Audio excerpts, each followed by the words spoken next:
Yeah, I don't know where it is. I don't think they know what happened.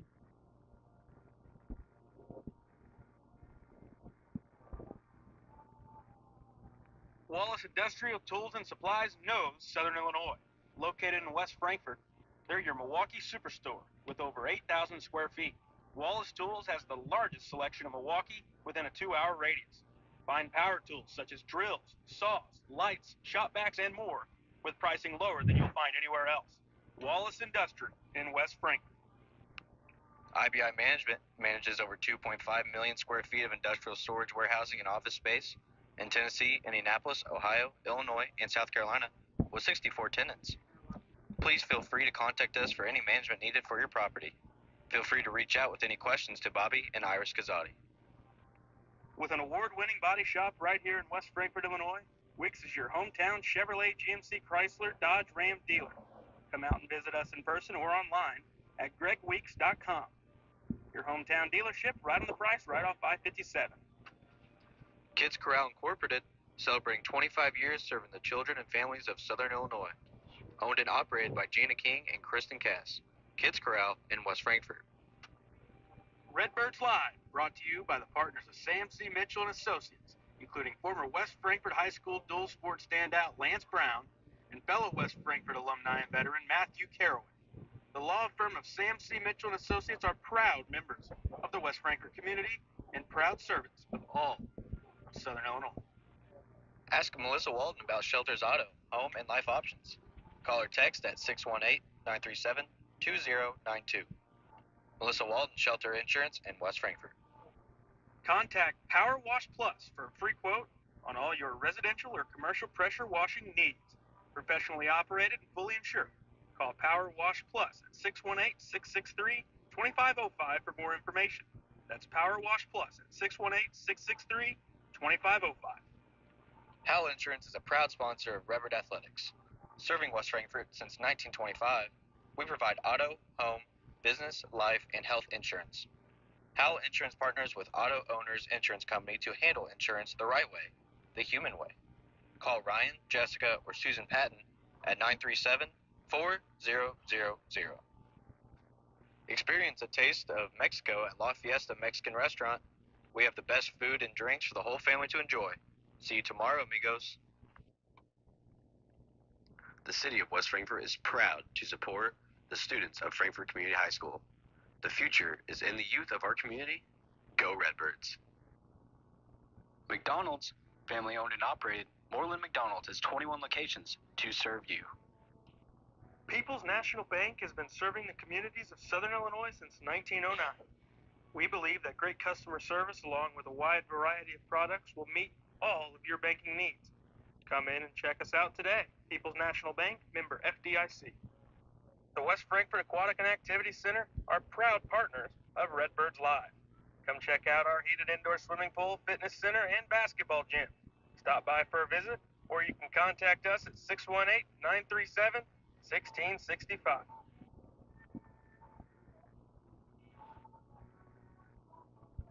All righty, we welcome you in to Redbirds live from Bill McKee Field here in West Frankfort, and we're set for today's JV contest between the West Frankfort Redbirds and the Pinckneyville Panthers. And Garrett Smith, I'm joined by my buddy Paxton Griffith here on today's call.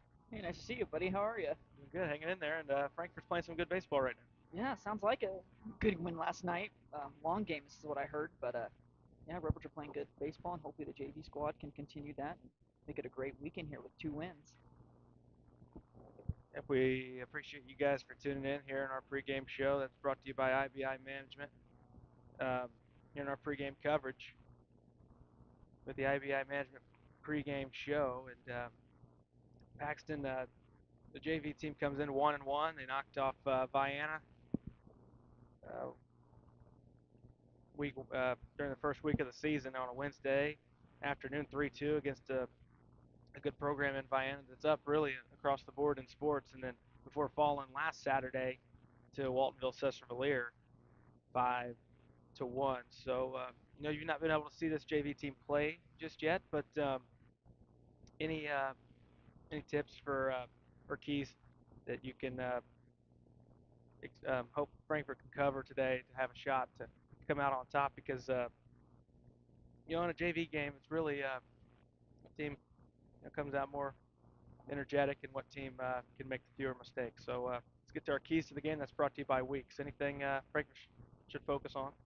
Well, coming off the one game I've done this year, Ayers was very costly, and obviously that was for varsity, but it trickles down to JV as well. So I think it's going to be important to play a clean game of baseball.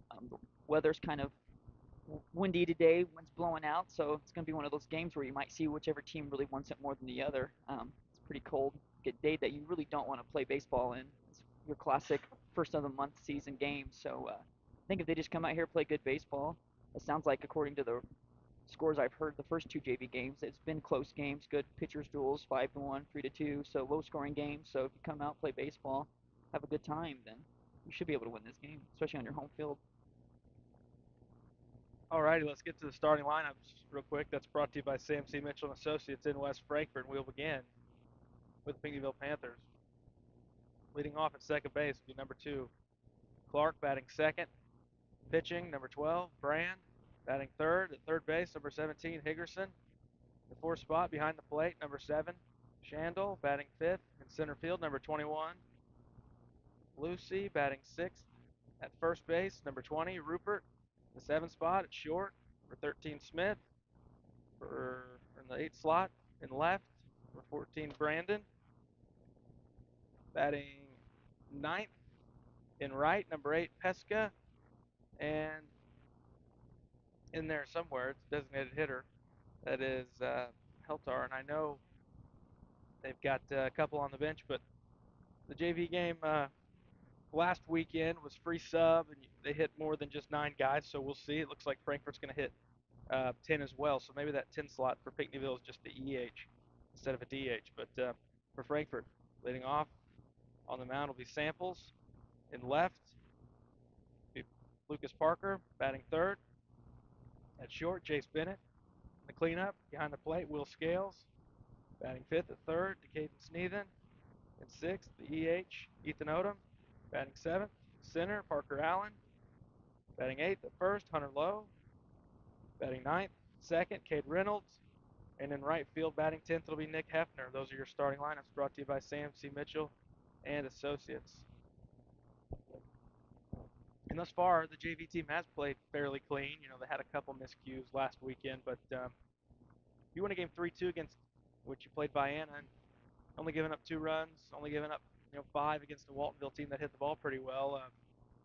Play clean, you'll have a shot. Yeah, that's all you can ask for. And it's a JV game, so that means it's younger players usually. So there's bound to be mistakes. That's going to happen. And I've been watching the flag out there in center field, and the wind seems to keep changing direction. So we might see some problems with fly balls today and how the wind plays trajectory with that. But yeah, I mean, you just come out here, you play your style of baseball, keep doing what you've done. You're 1-1, like you said. You played good games even though you lost the last one. You should feel good about yourself. You had a nice walk-off win last night.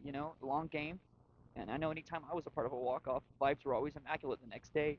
So just come out here and play the game of baseball. Yeah, with how youthful Frankfurt's baseball program is right now, some of these guys, yeah, were a big part in last night's win. You look at the lineup, Samples, Parker, Bennett, Scales, they all 4 were in the starting lineup. Odom was being hit for, but he was the starting catcher. Um, all 4 of those guys, or all 5 of those guys, Sneathen comes in and pitches a lot at the varsity level. And then you've got some other guys in there as well that, mix in. But these guys get reps at the varsity level, so we'll see if they can take advantage when they're playing some JV guys. But some really good top to bottom lineup approaches at the plate yesterday, including those guys 1 through 4 in Frankfurt's lineup to begin it today. And Pinckneyville, an odd start time, 11 o'clock on Yeah. a Saturday. So I mean, Early morning, not a fun early wake-up call. I say you put up a couple runs on them and see how they respond, see how much they're invested in this ball game or not, Yeah. and see if they want to hang around. No, I agree. Like I said earlier, this is one of those games with the weather where you're going to have those types of players who will either play through it or they're just going to kind of just go through the motions. So it'll be interesting to see how this first few innings go. But yeah, like you said, if you're Frankfurt, you need to try to get on them early and kind of just make them feel like they don't have a chance from the start. We got a few minutes before we get going, waiting on some umpires to show up. Yeah, one's here. I haven't seen the other one. Uh, Yesterday we had three.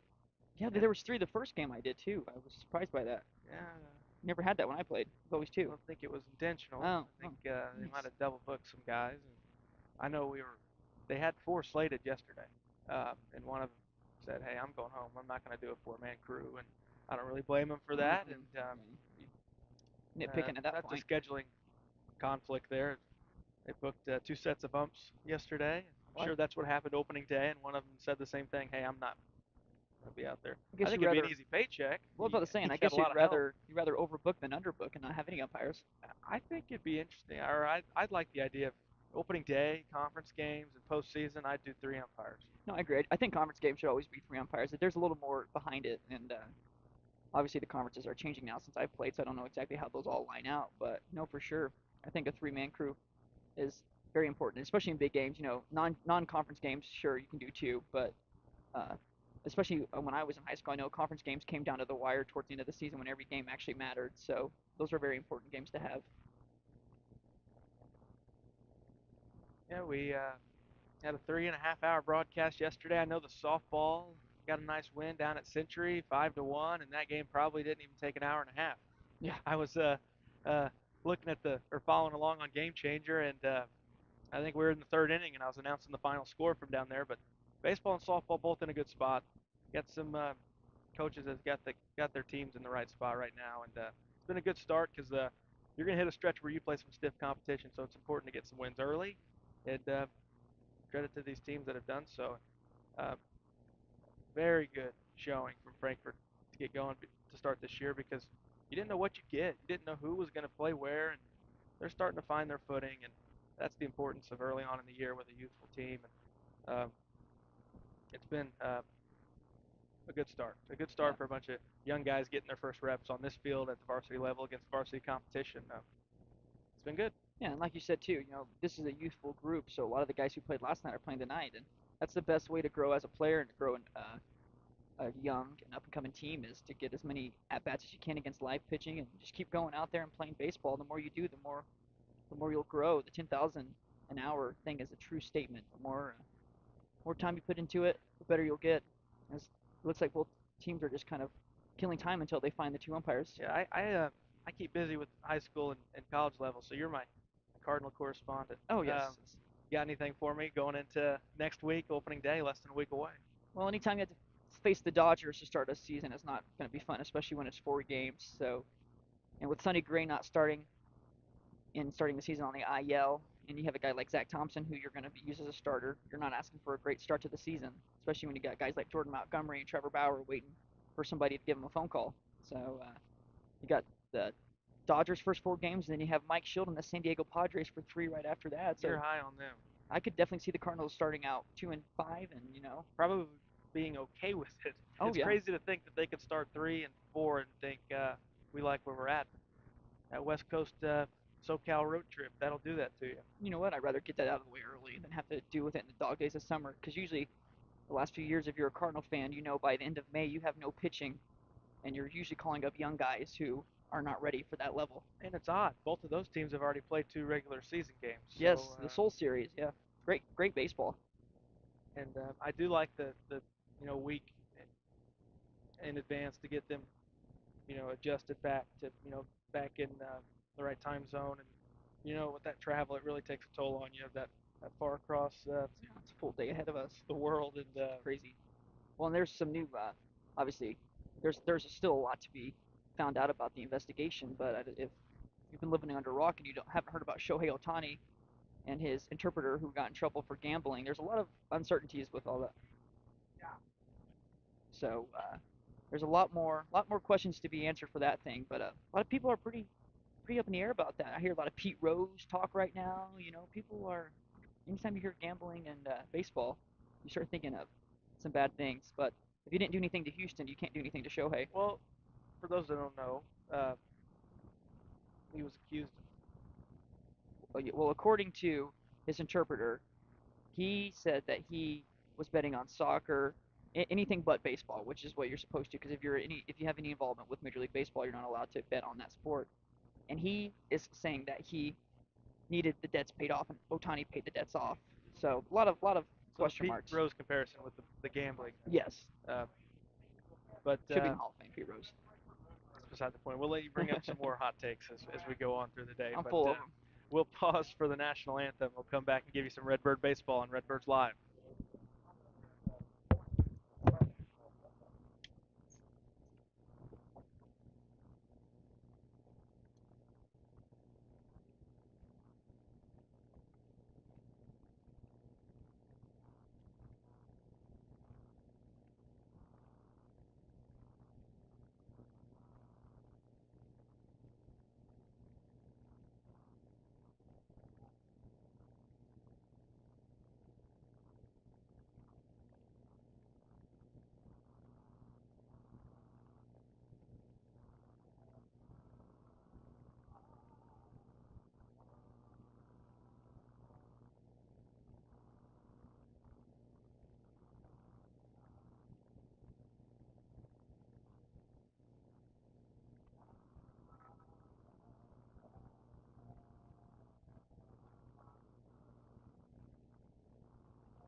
All righty, we're about ready to go, and it appears, at least for the moment, we go from three umps yesterday To just one today. to one today. Unless So my I'm, man better be getting all three paychecks.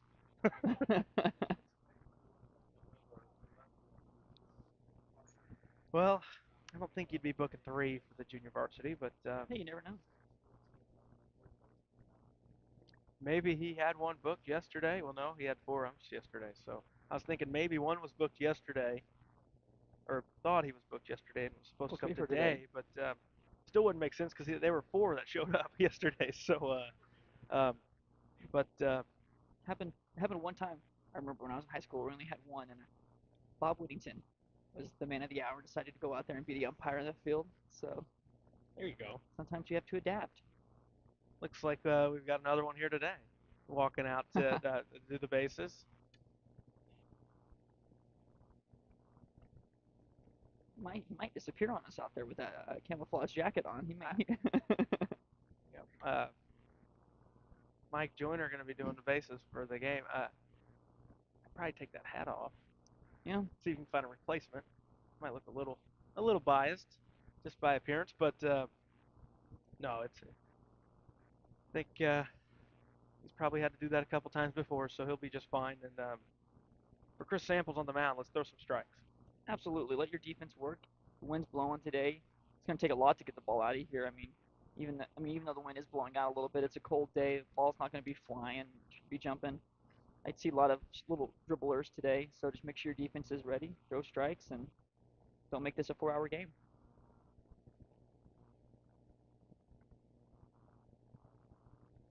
I don't know.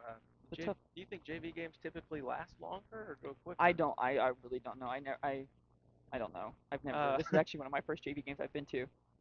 well, for a long time, uh, when Frankfurt consistently had a JV team every year, you would just play Play them on with us. field Yeah. nine at the same time. So there was And only one year where we had a JV squad uh, when at the same time. It would have been my freshman year, but right, other uh, than that, they'd always play on Charles Roy Field, and as the varsity was playing on Bill McKee Field. And it's been a few years, but it's really good to see the JV back how you build a in the program. program, and you have to have it, like you Yeah. said, to have some success.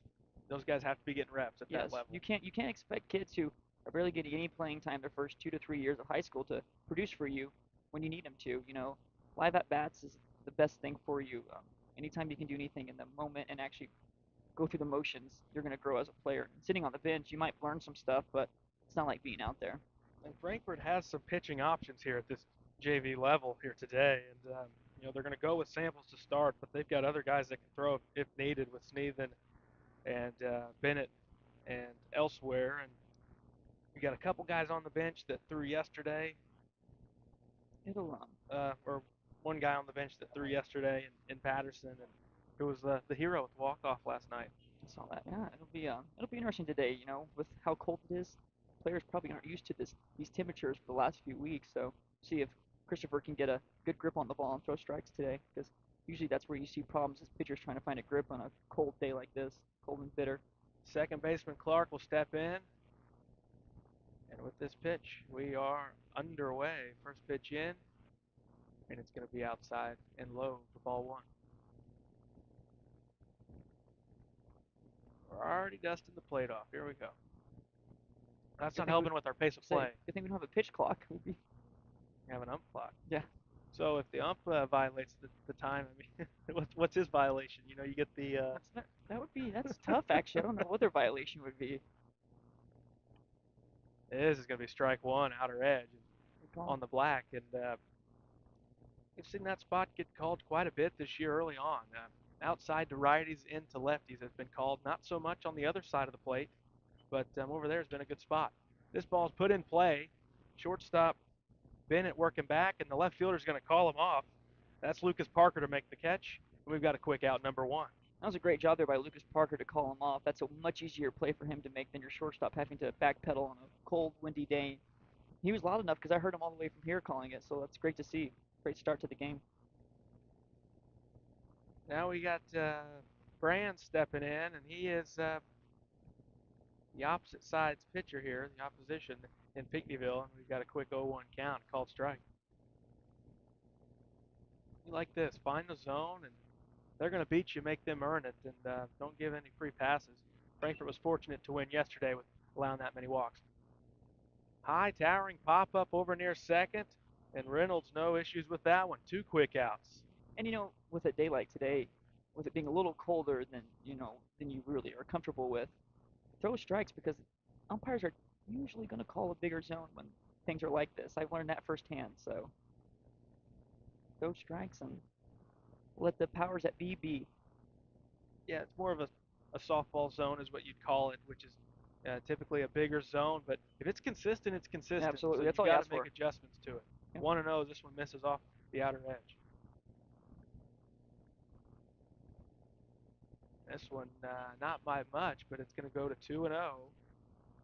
You have two outs, nobody on base, and you don't expect a whole lot of home runs today with the size of the field and the wind swirling around and being at the JV level. So even 2-0 and hitters counts, I say go right after guys today and make them beat you. Absolutely. We've seen 2 weak contact flyouts here to start the game, so more of the same for Christopher. Strike one gets it to 3-1. Even though scales dropped, it looked lower into the zone, but 3-1 or 3-0, the count gets, or the zone will get a little larger. And now it's going to be a walk on 5 pitches. We'll get to the cleanup man. And it'll be the catcher for Pinckneyville. But something you got to limit there. He didn't even really swing the bat that bad. You didn't have to work too hard there. If you're gonna walk him, at least make him work for a walk. Here's number 7, the catcher, Shandel, with Mike Joyner playing the rover position out there back behind second or over near short. So he's feeling bad for him. He kept looking around trying to make sure he was not in the way of somebody and get whiplash out there. 1-0 the count. This one missed outer edge. Runner going, and the throw down is going to be too late, too tall, in there safely. And he unfortunately stole that off the pitcher. Even a great throw, he wouldn't have had any chance. He was off as soon as Christopher made his first move. Even if you don't have a great move, I think it's important to keep those guys at bay. Mm-hmm. Even give them looks. You don't even have to throw over a lot. Nope. And even if you have a slow move, I think you need to throw it out there every so often.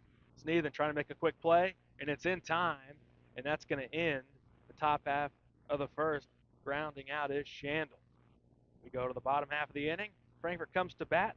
in a scoreless game with Pinckneyville here with JV Baseball on a Saturday morning into the afternoon on Redbirds Live.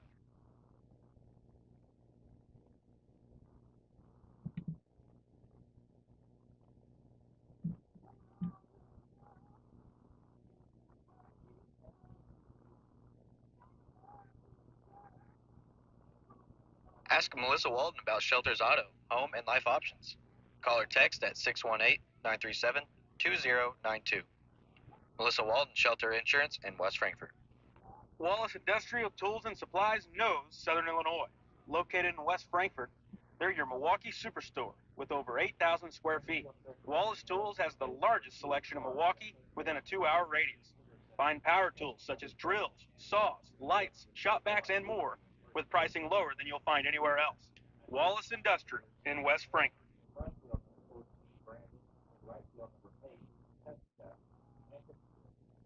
All right, Paxton. So you don't really like to allow walks, but you'd rather do them with 2 outs, and Samples easily works around that 2-out walk with 3 weekly hit balls put in play.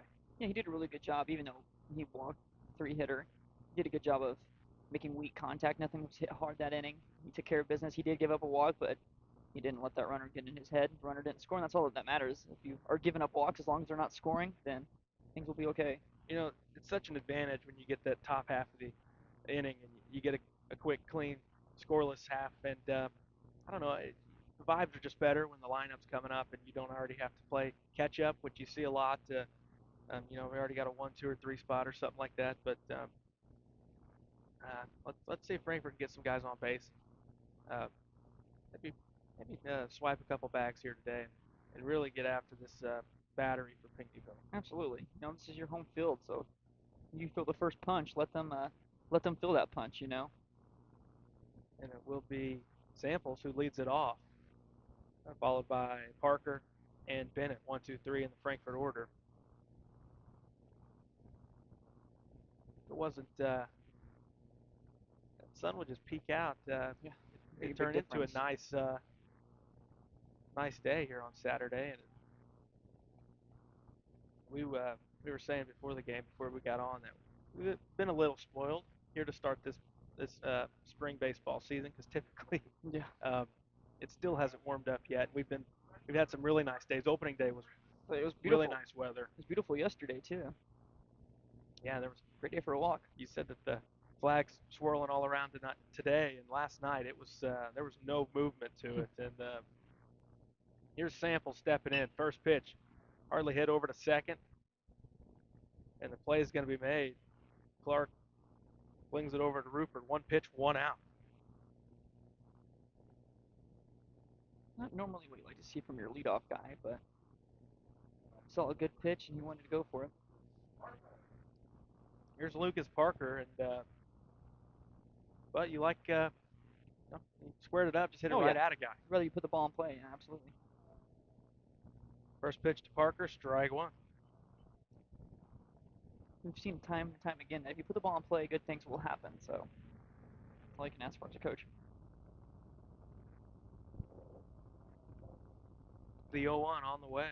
It's going to be outside, ball 1. I think if any of your base runners get on today, you'll have a field day at stealing any base you want.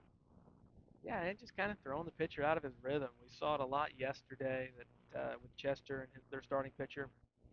Absolutely despised throwing out of the stretch. He loved and got in a groove out of the wind, and just for whatever reason, some pitchers are like that. They all have a preference, but some of them just really get paranoid. And he was really concerned about the base runners yesterday, and ultimately why Frankfurt was able to come back. It's going to go to 3-1. A couple miss outside, and Parker's got a good hitter's count here.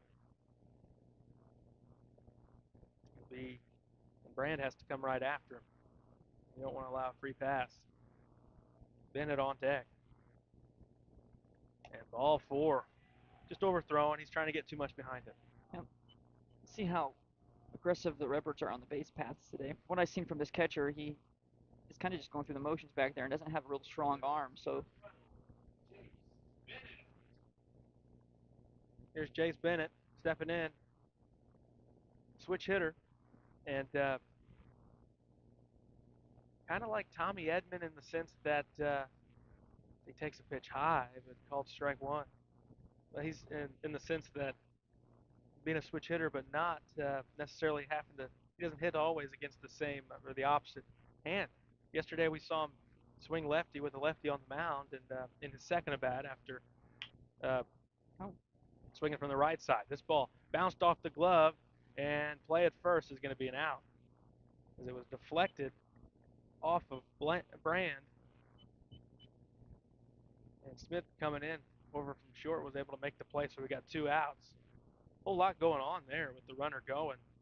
So kept him out of the double play, which I don't think they would have been able to turn one anyways with how slow that ball was hit. But nice job of recovering there by Pinckneyville. A lot of times when you see a ball hit off a pitcher like that, that play doesn't get made, and especially if you're Randy Choate.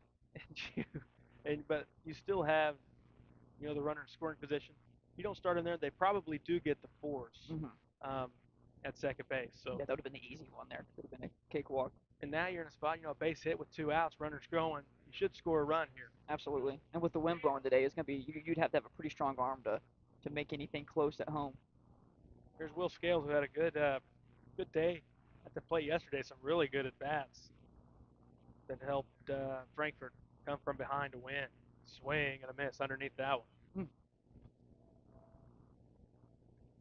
You should have next week. So I like to say, trying to hit a 5-run home run, meaning he's trying to do a little too much, trying to do the impossible. Sees that flag blowing out. He wants one. It's Brand, checks the runner, comes home, off speed, and Scales was out in front. He fouls this one down the third base line. And he's falling behind 0-2. He was late and under on the first fastball, so they throw him an off-speed pitch, and you can imagine that he's going to be way out in front thinking he's going to get something fast, get the ball back in.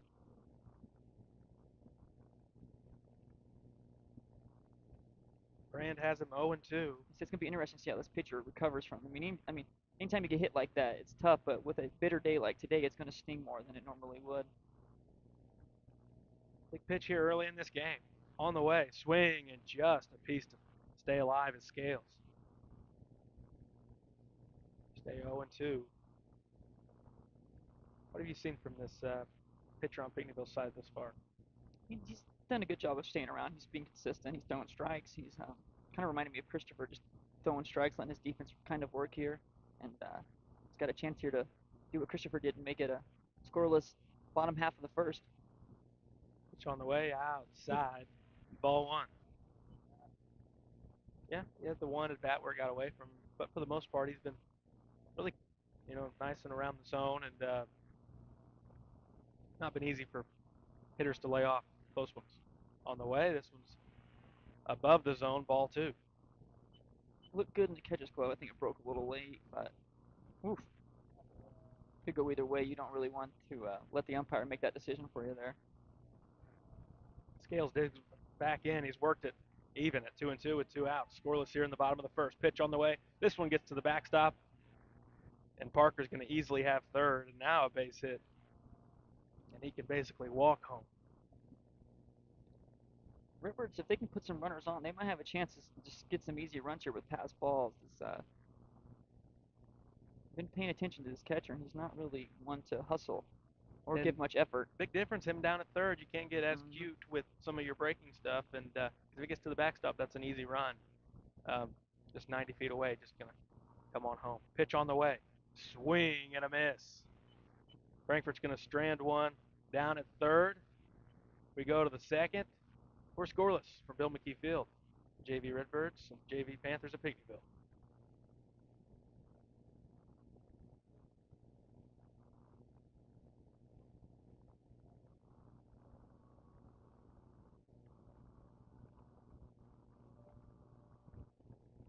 Redbirds Live, brought to you by the partners of Sam C. Mitchell and Associates, including former West Frankfort High School dual sport standout Lance Brown and fellow West Frankfort alumni and veteran Matthew Caraway. The law firm of Sam C. Mitchell and Associates are proud members of the West Frankfort community and proud servants of all of Southern Illinois. IBI Management manages over 2.5 million square feet of industrial storage, warehousing, and office space. In Tennessee, Indianapolis, Ohio, Illinois, and South Carolina, with 64 tenants. Please feel free to contact us for any management needed for your property. Feel free to reach out with any questions to Bobby and Iris Kazadi.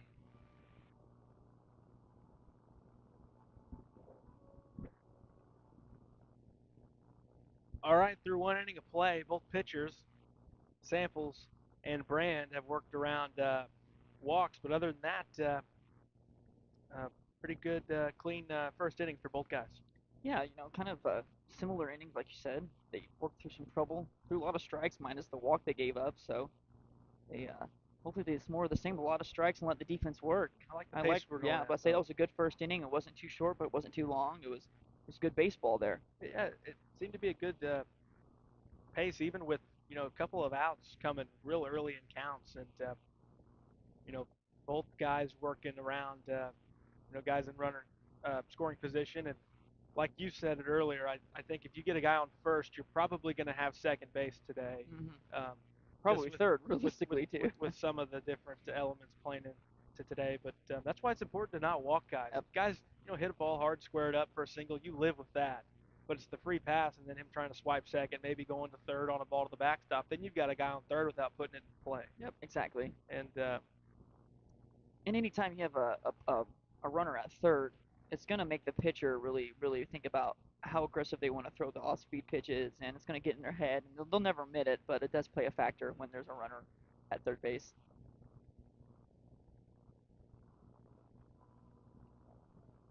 all righty, throwing down his scales, and we're about set for the top of the second. Due up 5, 6, 7 guys for Pinckneyville. It'll be Lucy, Rupert, and Smith. Samples back out there, second inning of work. First pitch, Lucy's going after it high up in the zone, and it's over the head of the left fielder, Lucas Parker, and it's a leadoff double. And didn't expect him to swing after and go after that, but he went up to get it and got it just out of the reach of Parker. A little Matt Holliday-esque there with the swing at the head, but yeah, he was ready for it. He jumped all over that, and eyes must have lit up. He knew it was coming. Rupert steps in, and the leadoff man sitting second base with a double on the first pitch.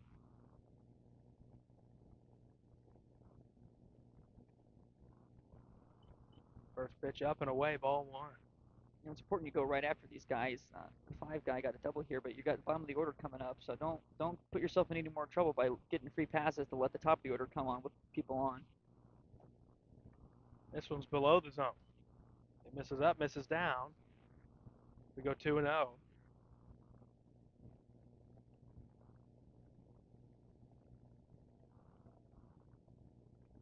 Samples coming home on the 2-0. Hit over to Sneathen. He knocks it down.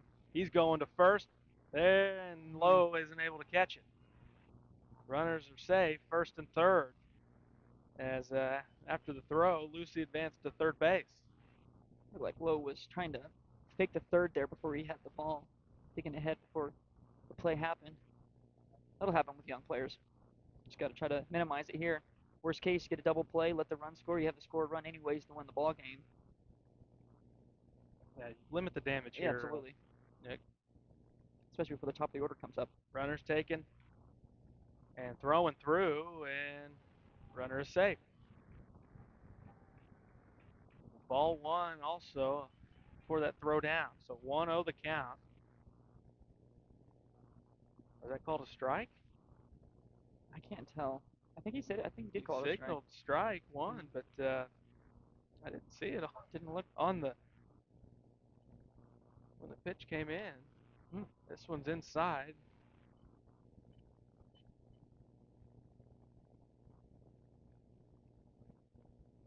That first pitch was called a strike. Counts now 1-1 with this one missing in. a big swing pitch here. Popped up on the infield. This should be out number one. Sneathen makes the catch. There's two hands. And a big first out. The runners have to hold at their station at third and second. So 8-9 up. We're at the 8th spot in Brandon, the left fielder. and then the 9, and then I believe both sides are hitting 10 today. If you can get out of this inning before the top of the order comes up, that would be a huge win, especially limiting the runs there. This one inside. I like some of these spots though. These are spots that are only going to jam some of these hitters. And the last one got Smith to just pop it up. Yep. And in a cold day like today, anytime you can punch a pitcher or a hitter inside, it's not going to go very far. Count 1-1. That's a call strike. Pitch on the way. Strike 2. Pretty. Good old Uncle Charlie. Dropped in there and looked like Brandon had given up on it almost. Get a strikeout here, that'd be huge. Then you're trying to keep it at 0. So a big pitch here. On the way. Swing, fly ball to left. Parker having to work back, and he is all turned around. 1 run in. Here comes the second one, and that's a big 2-strike, 2-run double from Brandon. The bottom of the order here coming up huge for Pinckneyville. Anytime you get that, you're pretty happy. That one was just left too far up over the plate, and it'll be Pesca coming in next in the 9 slot from the left side. Unfortunately, though, when you look back, it should only be 1 run scoring there. You should have 2 outs. Very well could be the case. Ball above the zone. That one stings just a little more, that last one, just because it came with 2 strikes, and you feel like you're so close to maybe being able to get out of this jam. This one's called top of the zone. And anytime the bottom of the order does something like this, it's pretty demoralizing for a team, especially when the top of the order is looming. Next one. In on the hands, falling off the plate is Pesca. That's ball 2.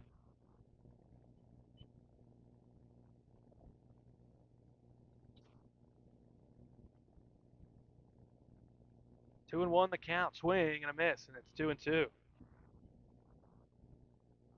Right, same pitch. Go right here at him. Don't be too pretty. Don't be too just throw a fastball. It's crucial that you get out of this inning before the top of the order comes back up. Strike 3. Pesca goes down looking. And this will be the 10 spot.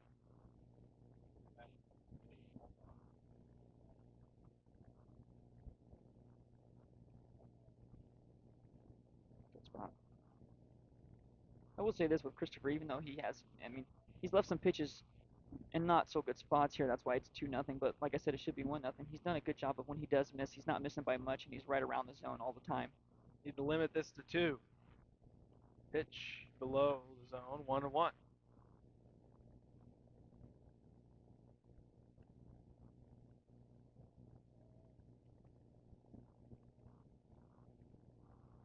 Samples coming to the plate. Swing, slow roller. It's Nathan coming in. Fields fires to low at first. And that's out number 3. We're going to go to the bottom of the second. Pinckneyville jumps ahead first with a 2-run double off the bat of Brandon. It's 2-0. We go to the bottom of the second.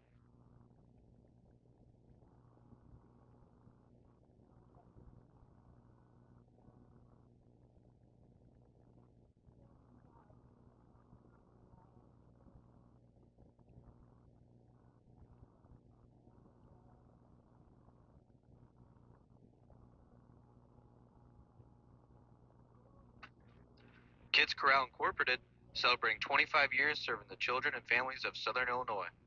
Owned and operated by Gina King and Kristen Cass. Kids Corral in West Frankfort. With an award-winning body shop right here in West Frankfort, Illinois, Weeks is your hometown Chevrolet, GMC, Chrysler, Dodge, Ram dealer. Come out and visit us in person or online at gregweeks.com. Your hometown dealership, right on the price, right off I-57.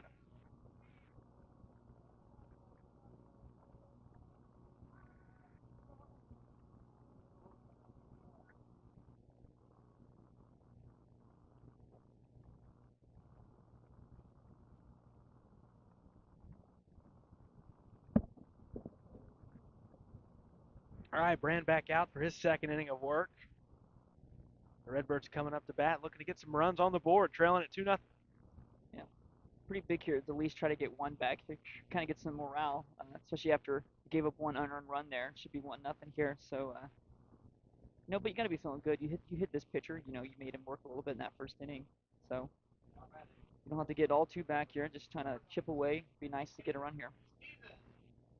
Sneathen steps in to lead off the second. He was awful busy in that top half. He takes the first pitch outside for ball 1. Yeah, I'm pretty sure he recorded all 3 outs there, possibly Yeah. all 4. Yeah. Yeah, the one that was dropped. Yeah. Pretty impressive. He does a nice job over there. He doesn't rush himself either. He's had a few bobbles, but maintained his focus. 3-0, and Sneathen at the varsity level was able to get the save in Frankfurt's first win of the season on the road at Sparta.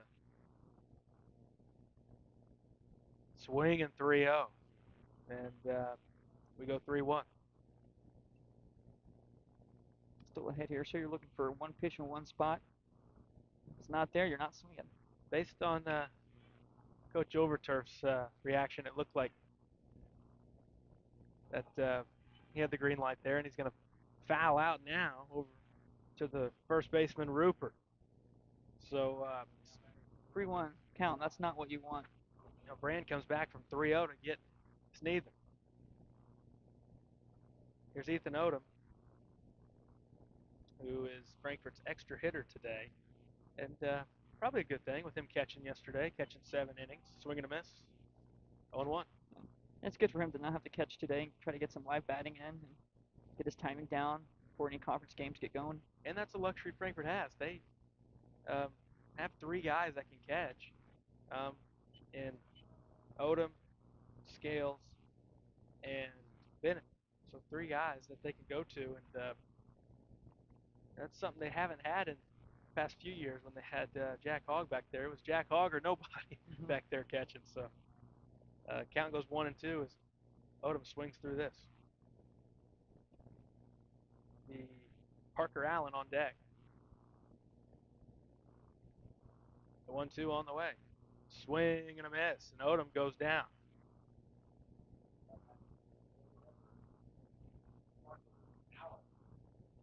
Frankfurt's center fielder today, Parker Allen, steps in with 2 outs and nobody on base here in the bottom of the second. 2-0 Panthers.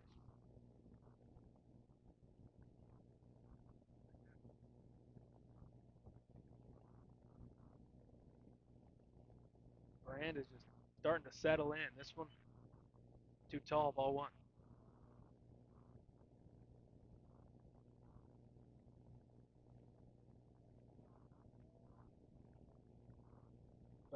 Allen were to reach, it'd be extended to Hunter Lowe. Swing and a miss.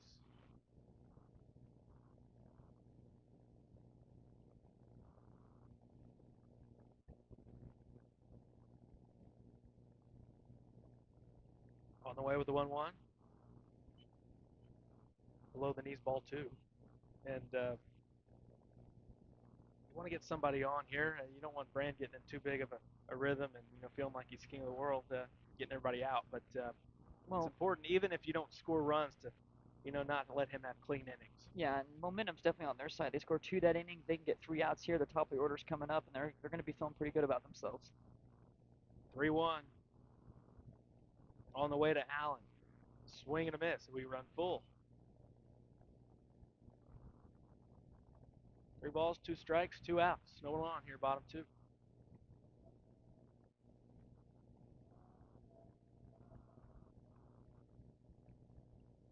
Brand. Out of the line, coming home. And there is strike 3 swinging on a pitch up in the zone. And through 2 innings of play, Pinckneyville 2, West Frankfurt 0.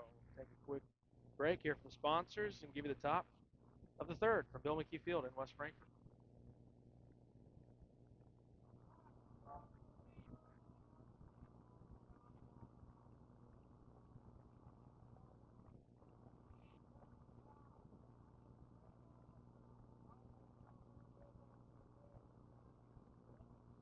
The city of West Frankfort is proud to support the students of Frankfort Community High School.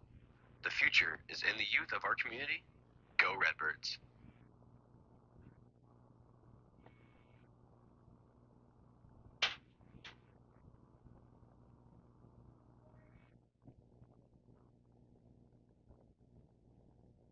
We're going to the top of the third. Pinckneyville 2-0.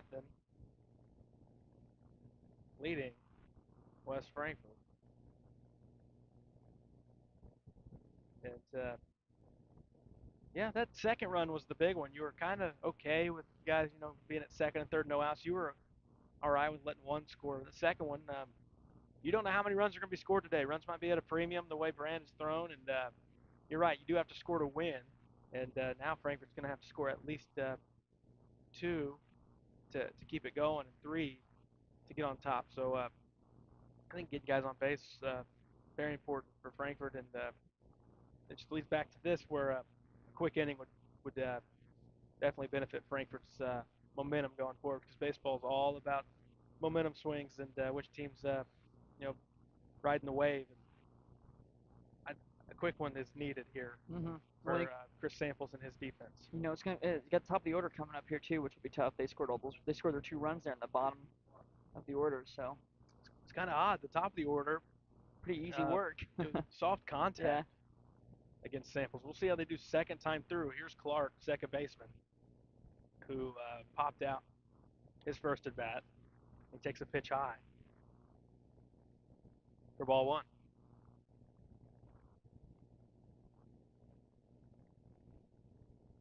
Next one on the way.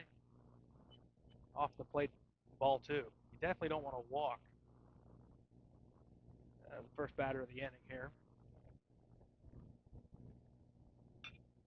Pitch floated out towards right. Hefner coming in and throws the glove up to record out number 1. That'll work. Another soft hit ball. That was right at your right fielder, Nick Hefner. And I had a catcher looking at it. What I like about it is 2 pitches and an out. This is your favorite type of out. If you can get in less than 3 pitches, makes a catcher very happy. And the top of the order went down pretty quickly. Yeah. Take away that 5-pitch walk. It was fairly quick work there for Christopher in the first. On the 1, 2, and 4 guys. This pitch isn't there for a strike. Even that inning where he gave up the 2 runs, it didn't feel like he was overthrowing a lot of pitches. It just felt like he threw not that many pitches. It was just they were being aggressive like this on the second pitch again. This one out towards center. Moving to his left and making the play is Parker Allen. So there's another 2-pitch out. And another out an at bat that pleases Paxton. And the law of averages is we might have a 6-pitch inning here. We'll see. I'd like a 5. I was about to say, we're a 5. Here is Higgerson, who walked earlier in his first at bat. Swing, fly ball out towards left center. And it's back. And it's going to hit the base of the wall. And it's going to be a long single. That just kept carrying. And for whatever reason, Higgerson quit running. That thing kept carrying and split the outfielders. It's a routine catch in a month from now. Not a lot of damage done on a good hit baseball out towards the gap, but you can still get your 6 pitches. I was going to say, we still have a shot for 6 pitches here. Keep it under 10, not be happy. Shandle who steps in. So Higgerson's reached both plate appearances. Big a walk and a long single. And this pickoff attempt sails past low, and it should be second and third base for Higgerson, and it is. You might get a home run right here. Fairly easily. So now you got a guy at third. It should have been a double, was a single, which now turns into a runner at third with 2 outs. 2 outs guy at first. I'm not, I might work my slow move, but I'm not really worried about trying to fling something over there and get him out. But he would have been safe even if it was a great throw. Now you're in. Gotta be more precise at the plate. This one scoots away. It's going to be ball 1, not far enough away. As Scales is able to get to it. And Higgerson has to stay at third. It's a 1-0 count. And now anything in play where it doesn't result in an out, you're going to score a run or you're going to allow a run depending on what side of the field you are. Ball 2, way up in the zone.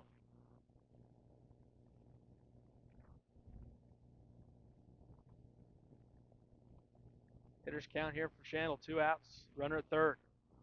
Pitch on the way, swing and a miss.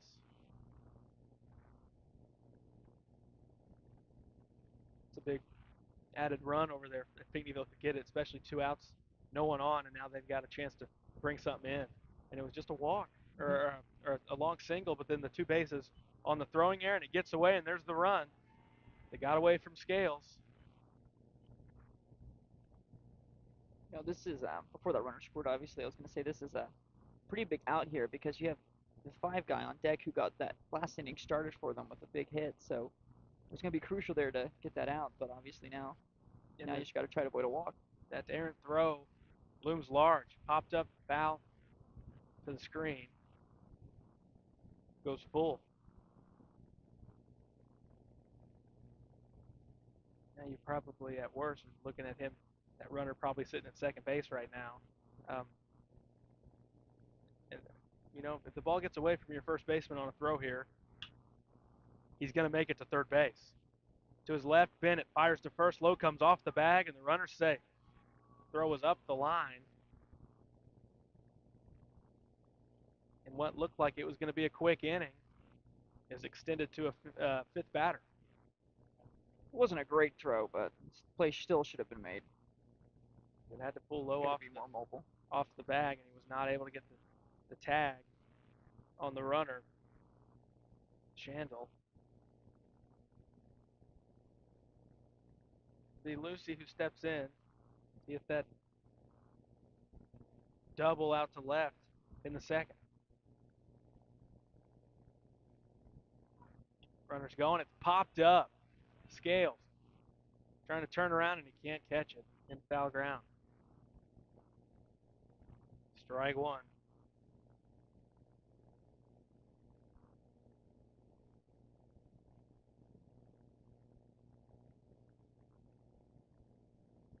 So Samples will have to get 4 outs again in an inning. Get another out here. Always tough when you got to get more than 3 outs. You're not going to win many games having to do that. Pitch on the way. It's outside. Scales throwing down. Good job. And he's out at second. So Scales makes up for the dropped foul pop-up and throws out the base runner to get out number 3. We're going to the bottom of the third. Pinckneyville's tacked on a run. They lead it 3-0.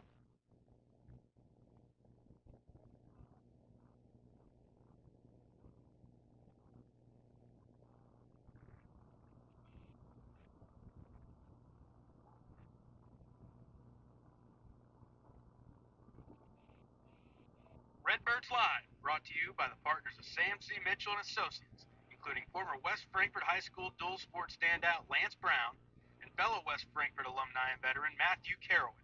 The law firm of Sam C. Mitchell and Associates are proud members of the West Frankfort community and proud servants of all of Southern Illinois.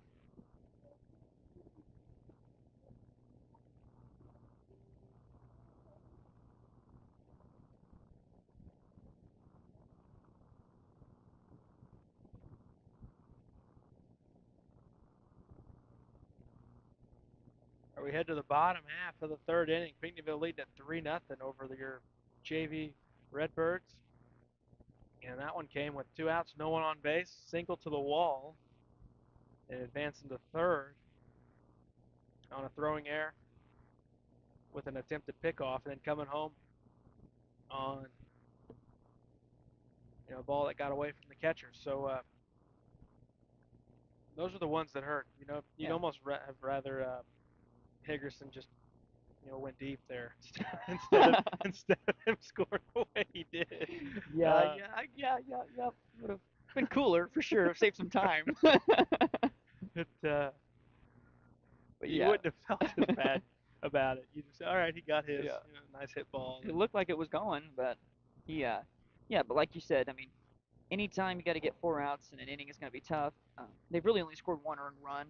Granted, you could give that last run on an error there with Christopher. Maybe letting him move up like that. But it really should only be a one-run game right now.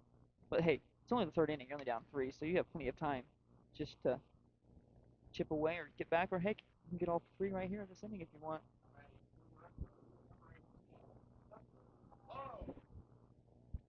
Be Hunter Lowe, Cade Reynolds, and Nick Hefner. Due up here in this bottom of the third. Lowe takes outside for a ball. 8, 9, and 10. As we mentioned, both lineups batting 10 here in this JV contest today. Next one, swing and a miss. A lot of swing and miss out of the Frankfort lineup. Yeah, a lot of uppercut swings I'm seeing. They're getting under a lot of the pitches they are missing.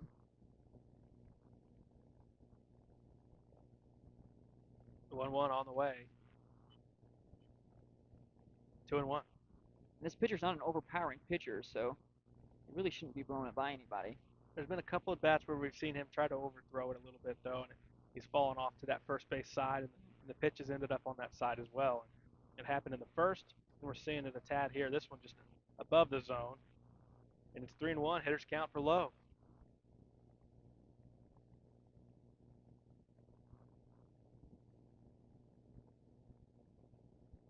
Could be your pitch. 3-1 on the way. Swing and a miss. That wasn't it.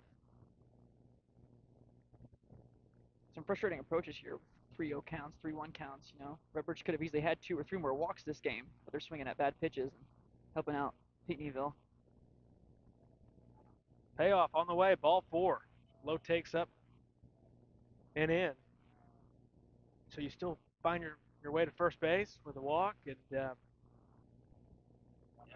you can get deep into a count, you'll have a shot of working a walk.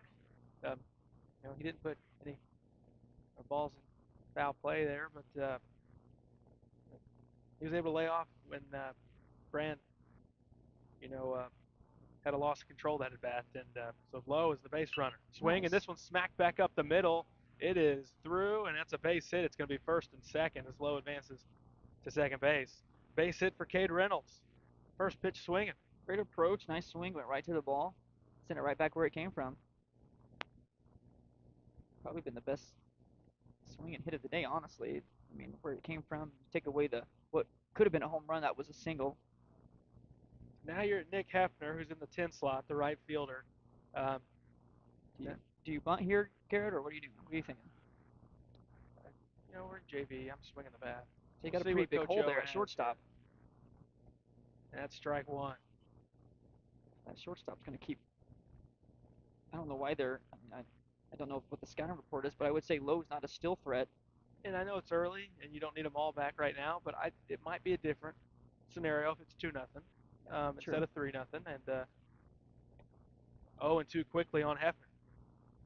After this, we flip to the top with Chris Samples. I'm saying if you maybe get a bunt down here, you move your runners up to second and third with your leadoff hitter up with 1 out. Could possibly single could drive in 2 for sure. I'd say the bunt's definitely off now. Well, absolutely. I hope at least. 0-2 on the way, and a 3-pitch strikeout to get Hefner. That looked good if we saw a bunt right there. Not wasting any time to sit him down was Brand. So we're to the top. It's Chris Samples with 1 out. He's got 2 out there, and still got to get something here, you would think, with the first 2 guys reaching in Lowe and Reynolds. First pitch to Samples. Takes up and in. That's when I'm pulling my shoulder in and wearing that. Let that on-base percentage go up. Saw yesterday 2 strikes on Cam Joyner, and the pitch was up near him, and he did not get out of the way and just took it. That was actually in the would have been the 7th inning, and then that next batter was who walked it off. So he was not getting out of the way, and you have the right to stand there, and as long as you're not leaning into it. Joyner was getting on base any way he could. 2-0, and it's 3-0 to Samples. I would say he's going to keep the bat on his shoulder here. None of these pitches have been remotely close. Saw the green light earlier with Sneed and 3-0. I don't expect it here, and the type of hitter that Samples is, he might take a second one as well.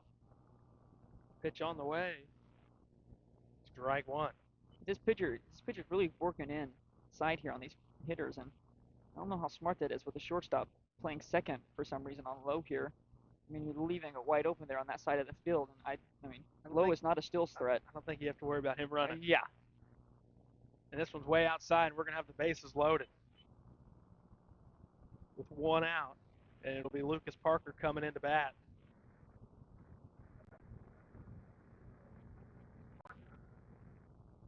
So Parker's batting with the bases loaded. Lowe at third, Reynolds at second, Samples at first with just one retired here in the bottom of the third.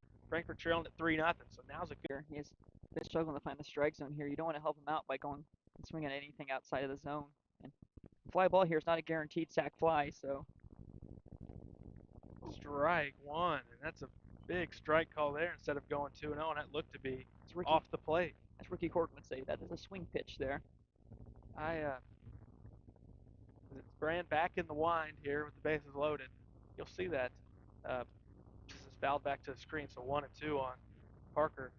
You see guys get back into the windup that prefer it any chance they can get. So with bases loaded, no one can go anywhere.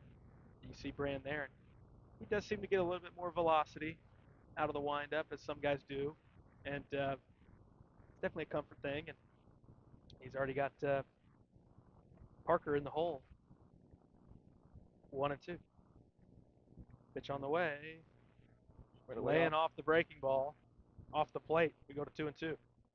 That's a tough take, especially when you just saw a breaking ball break on the inside part of the plate for a strike. It's tough not to want to go for that. So that was a really good take there to force it to 2-2. 2-2 pitch on the way to Lucas Parker. Swing, slapped out to there you go. Right, and that's going to drop, and everyone's going to move one bag up. So Frankfurt is on the board. A chance for a big inning here.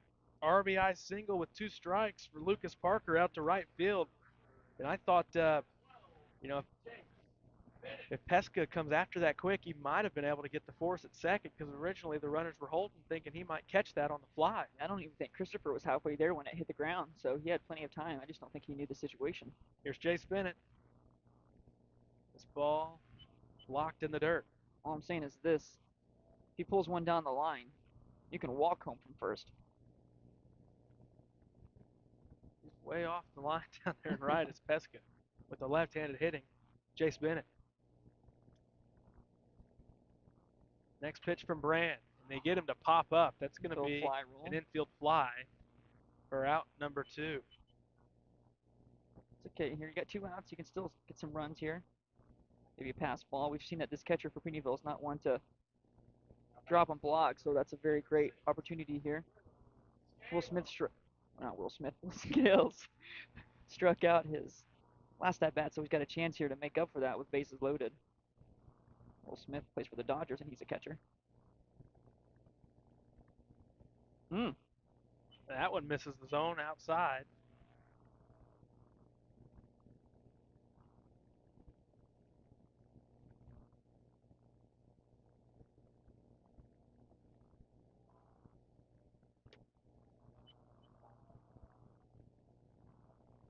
Counts 2-0.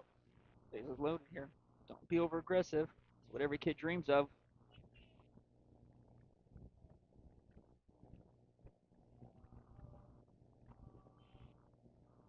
Next pitch, 3-0.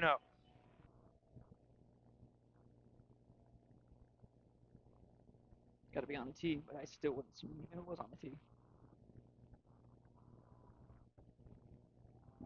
3-0 count to Scales. How much? Do they call time or?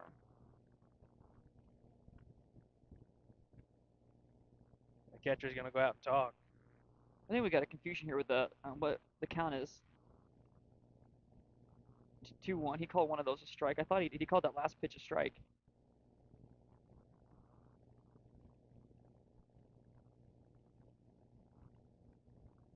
Yeah.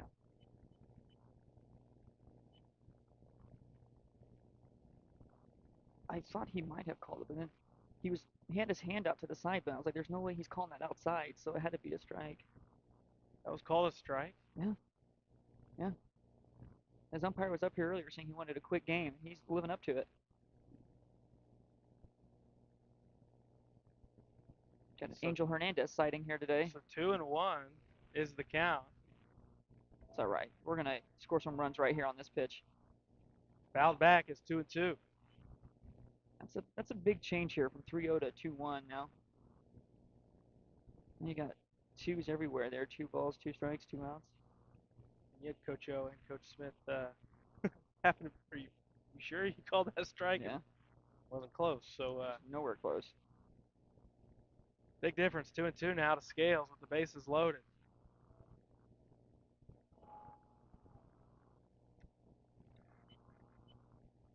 All right, ball 3. We almost have to make sure. We have to wait till it gets back to the pitcher. Runners off, base hit. You should tie it up. Ball in the gap. You're thinking maybe taking the lead. So he's getting a pretty big lead over there at first. So I think anything to the side of an outfielder or anyone, it's going to be all 3 coming in. The payoff pitch on the way. Ball Nice, 4, nice. and Go, 1 Chris. is Go, in. Chris. And here comes the second in Samples, and he will score. We're tied at 3. And we move up to second as well. And the Great runners job. now at second and third. Scales down to second.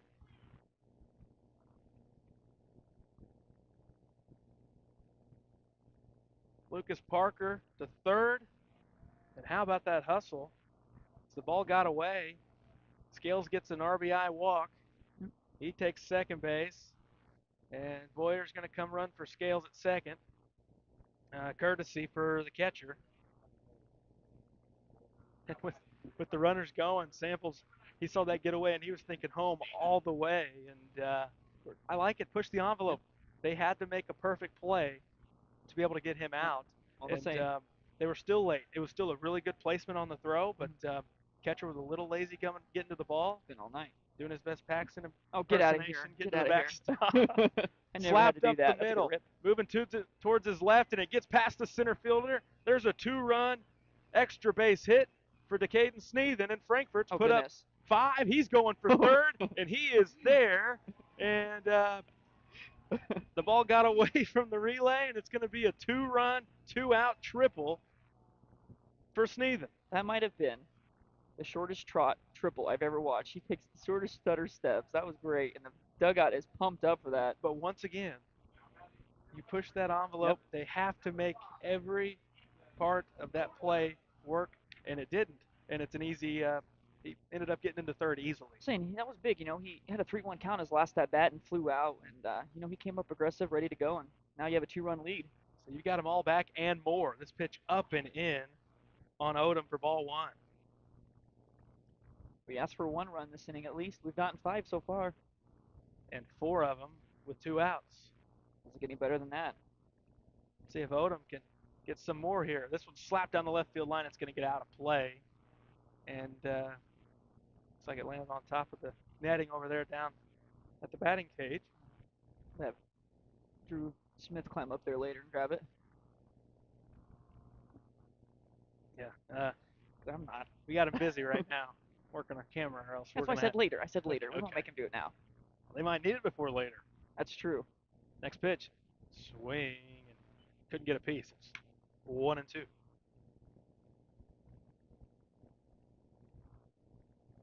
Frankfurt has flipped the script here with 5 runs in the bottom of the third, leading it now 5-3 on Pinckneyville. Pitch on the way, swing, popped up, behind the plate, and out of play.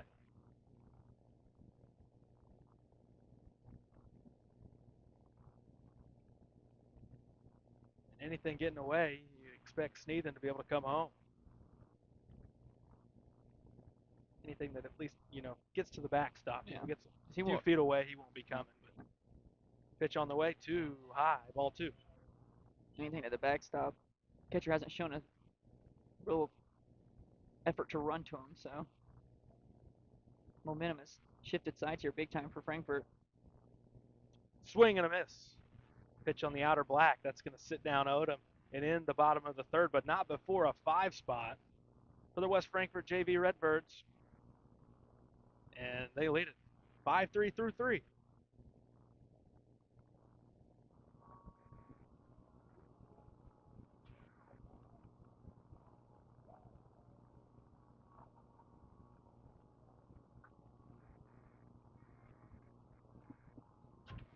Ask Melissa Walden about Shelters Auto, Home, and Life Options.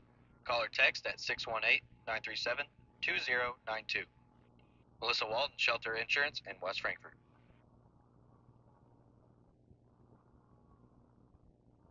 We head to the top of the fourth, and it's 5-3 West Frankfort leading Pinckneyville with a 5 spot there in the bottom of the third. Real quick, we'll give you our Redbird outlook. Looking forward down the road. That's brought to you by Kids Corral. Our Redbird outlook here, and we'll focus today on the JV baseball as we're covering them here today. They come in 1-1, victory on March the 13th on a Wednesday against Vienna 3-2 before losing on Saturday, the 16th to Waltonville Cesar-Valier 6-1.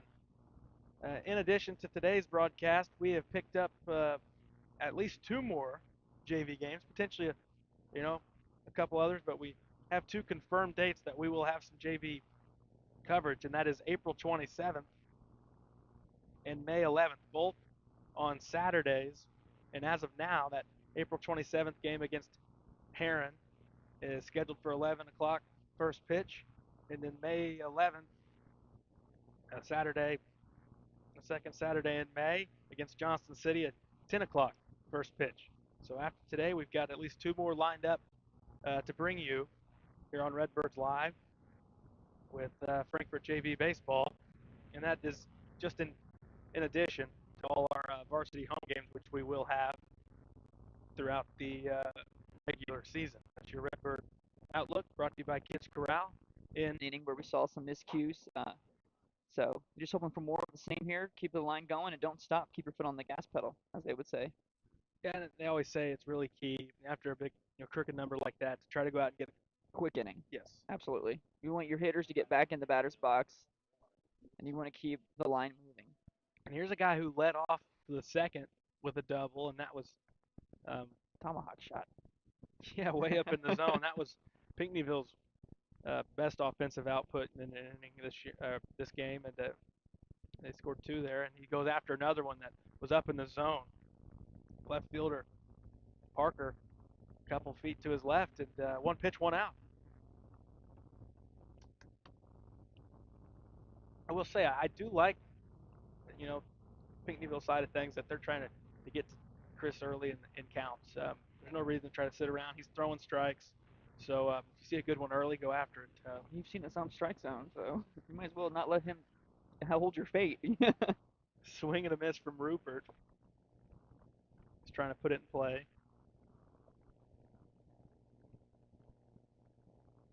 Samples coming to the plate. And I was waiting for the hand to go up. Looked like I saw it for a second, but it goes 1-1.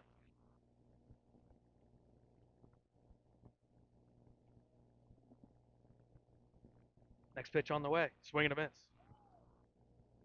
After Rupert, it'll be Smith. They lean $1 short on that fastball. I'd give him another fastball high here. Choked up. You don't see that a whole lot anymore. Choking up on the bat? No, it works. Count gets even. 2-2. Put the ball in play. Let good things happen. Next one on the way. Off speed, and credit to Rupert to hang in there. Lower half didn't move. That was a tough pitch there too. He saw 2 pitches high, and Uncle Charlie that started high and finished low. He was able to stay with it to keep the count 2-2 here. Fouled off again. Stays 2-2.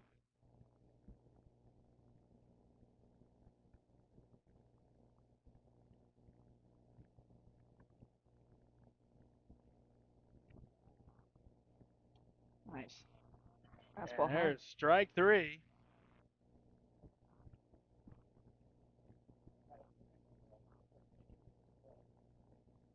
Smith steps in. Nobody on and 2 down. Let's see if we can go 1-2-3. How many 1-2-3 innings or half innings have we had today? I really don't think we've had one. If we have, it's been just one. I would say it would have been the second inning for the Redbirds, that bottom half. Swing and a miss there. But I feel like every innings there's been at least one walk or someone's been on.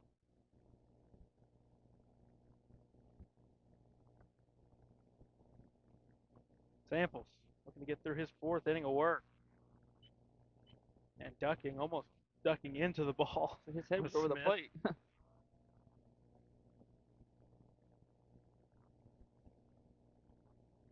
1-1. Coming home. Inside ball 2. This is big too because if you can get him in Smith, you get 8, 9, 10 in the 5th. And this is part of the game. There's a strike called late. They called it on Redbird, so at least he's calling it both ways there. This is a part of the game where you start looking at, okay, who am I facing each half inning? And you get through this one here and you can get the bottom of the order and you won't have to face the top until the 6th. Which would be huge. Right back up the middle to his left, Bennett, and he's not going to have a play. Got away from him. And that's one of those plays where you're fine with big contact. You'd rather that happen than giving him a walk. Still got the bottom of the order here. Just come right after him. Get your batters back in the batter's box.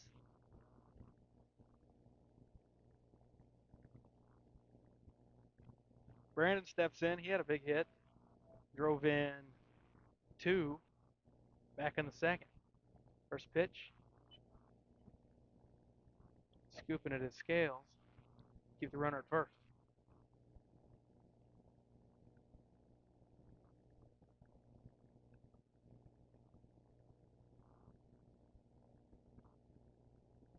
Next one's going to be outside ball 2.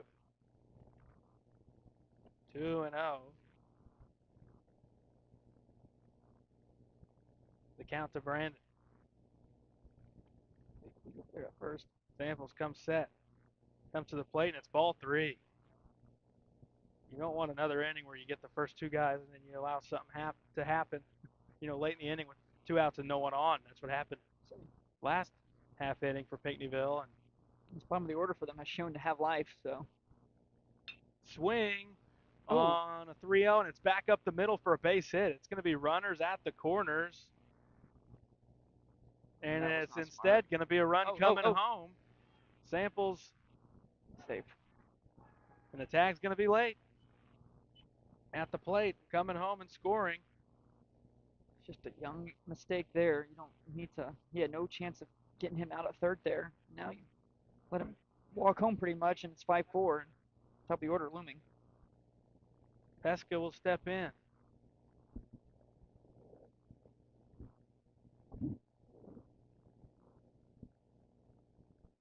Five, 4 Frankfurt. So 2 outs, no one on, and they find a way to score another run. And 3 of their runs have been unearned. And now you got a runner out there at second base. Pesca trying to tie it up. This one's behind him, and a runner's going to third base. They're 90 feet away from tying this thing up. 2 outs. Well, all this with 2 outs. Looks like the Redbird last game. The 3rd and the 4th, Pinckneyville had 2 outs and no one on base, and were able to score both innings. Samples to the plate. Inside ball 2.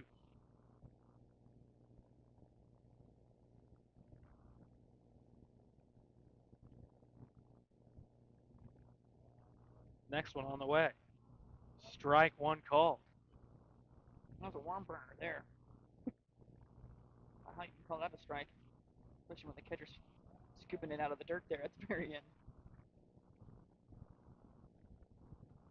I can see why people are confused what the count is, because he keeps flipping back and forth. He keeps calling it 2-1, then 1-2, then 2-2. Should be a sign for the umpire. And it's 3-1. That was more of a strike than the last strike. If only he had something to look out to and read off of to know the count. Oh wait, he has that. Well, this umpire, like I said, that last game is really the fans who like robot umpires. He's a strong candidate for why fans are wanting it. Full count. Can't miss him. I haven't much to miss him. Pitch on the way. Swing and hit towards third. Sneathen bobbled it, and it's going to be a tie ball game. Run comes home. Couldn't make the play in time. 4 unearned runs here for Pinckneyville.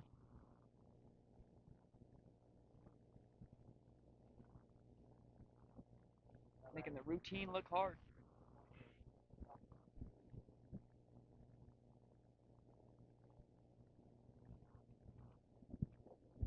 Here's Heltar stepping in the 10 spot.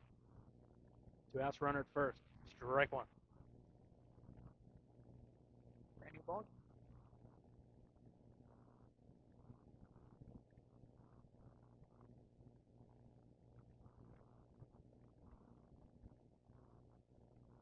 The 0-1 coming in. Ball low and outside. That's now. Yeah, let me know if it changes. Let's say I was watching it all the way through there.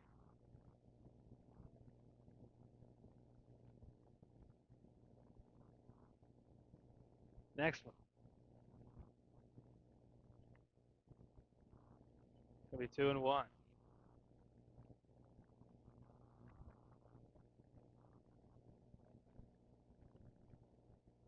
Nobody warming up for the Redbirds. Not to this point. This one's fouled, third base line. 2-2 count. The only good thing about this, if you're thinking about it, if you can get some more runs here and get this out here, you might only have to face the top of the order one more time. But granted, the bottom of the order is giving you more trouble than the top of the order has. Yeah, it has. And that's called strike three. We're going to the bottom of the fourth. In a tie ball game. Pinckneyville 5, West Frankfort 5.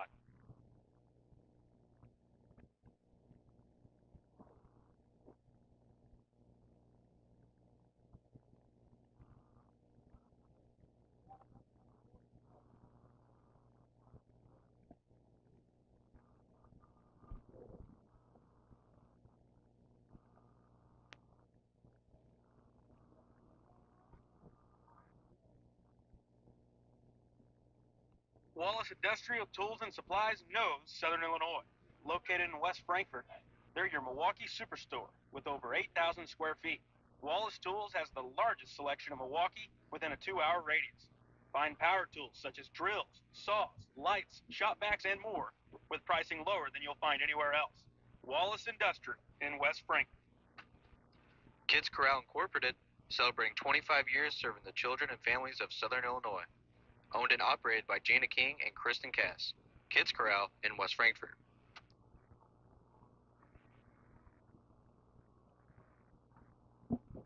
We're going to the bottom of the fifth. Bottom of the fourth. It's 5-5, and Frankfort feels like they should probably be up 2-3 runs right now. But you like where the offense is moving.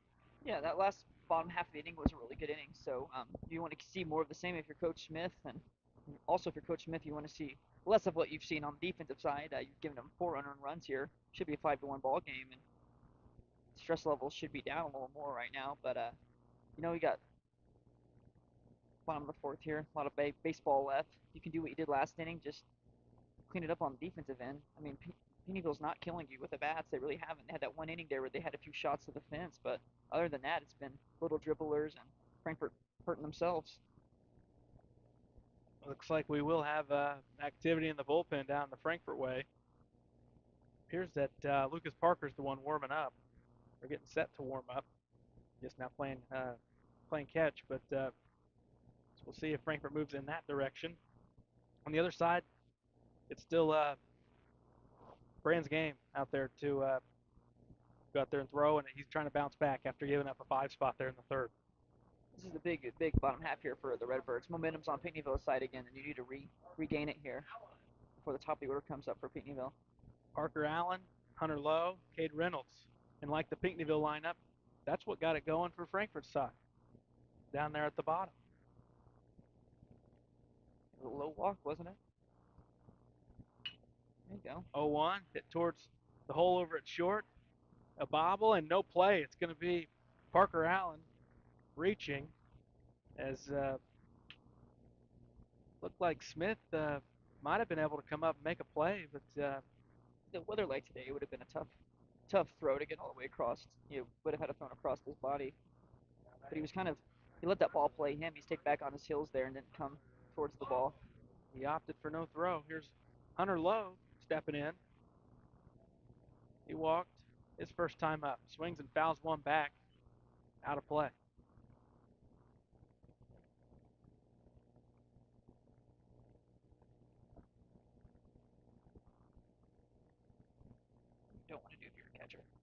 Make your pitcher work for it. He doesn't have to.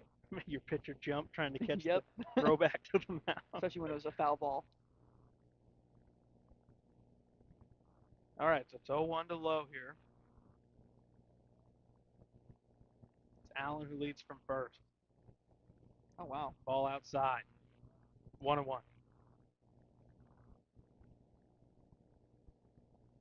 Just by that much, he says. But this much, as he changes how much this is. 1-1. Gets time here.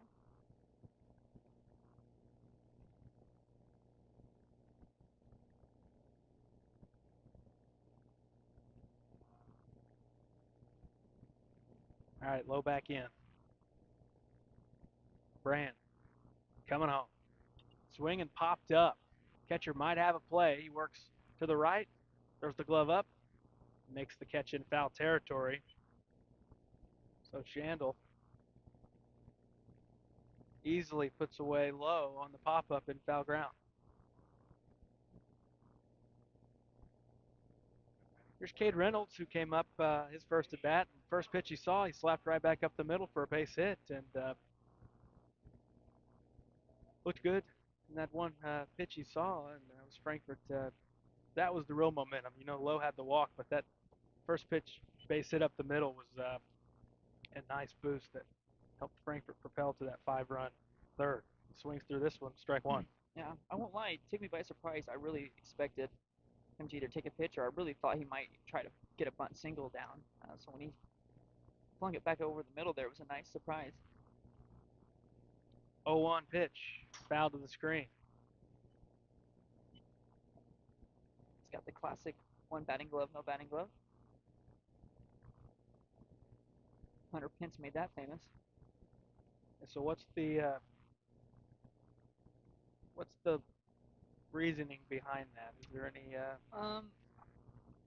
I did it a few times only if I felt like I was struggling. I did it because it would always make me remember that if I was using it for my left hand, it was to remind me as a lefty that I need to use my top hand to really take my swing with it and really think about throwing my top hand towards the baseball is what I always use it for.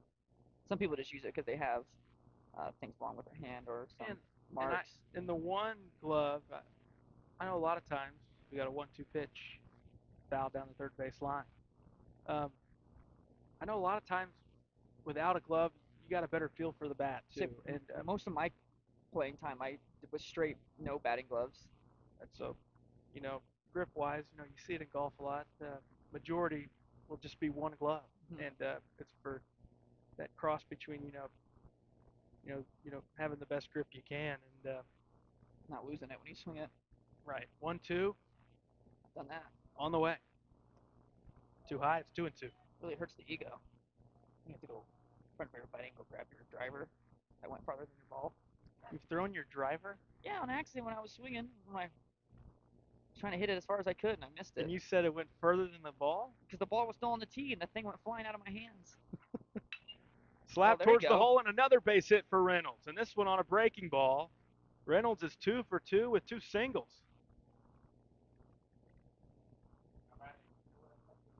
Too shabby for the guy down in your 9 spot today. Let's say that's you don't usually have 10 guys in your lineup, but with him in that 9 spot there, he would be a nice little 9-hole leadoff hitter that you see a lot of coaches go for when they do that, when they put that 9 guy, hoping he can get on for the leadoff hitter. Here's Nick Hefner. They went right after him in his last at bat. We'll see if he can get something going here. Swing and a miss.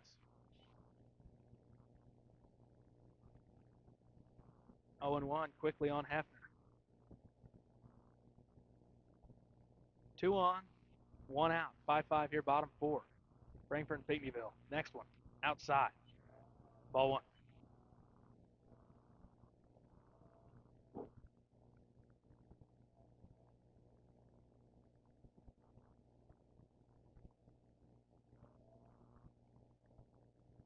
Big swing pitch here on the way. Gets away to the backstop, and runners are moving up. It's huge there. I'd say that's a swing there instead of, potentially 1-2, guys at first and second. Now you got 2-1, guys at second and third. And we've seen that.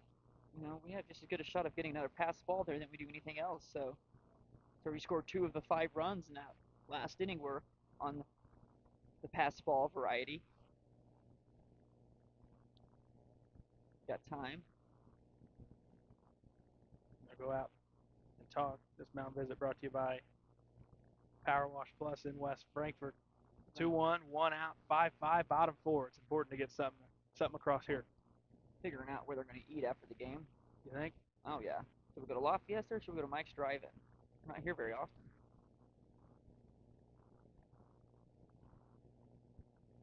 Are you asking?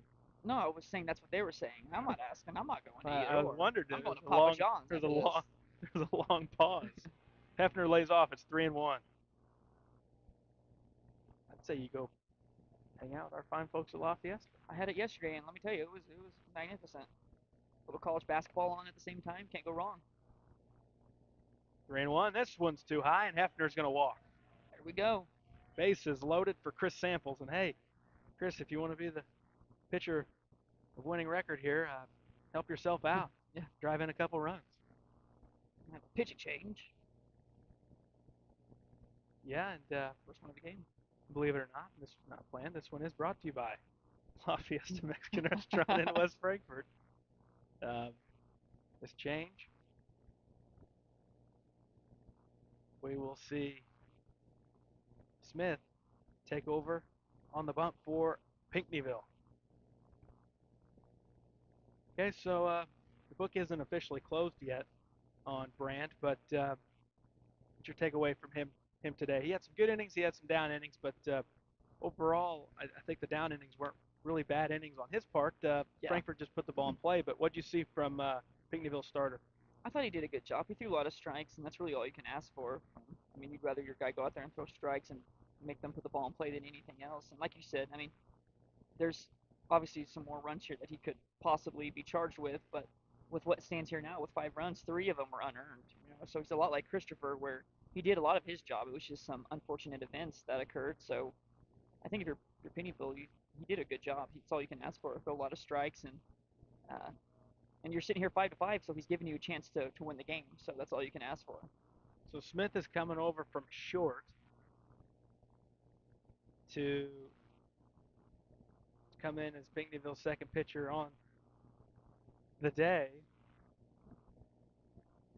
So they'll move guys around. And they mentioned, I'm assuming today was free substitution again. We've had that the first couple of games, and I definitely like that. I do too. With a JV game, you don't play a full JV schedule. You definitely need that. That way you can get whoever in whenever, and you don't have to worry about anything. Yep.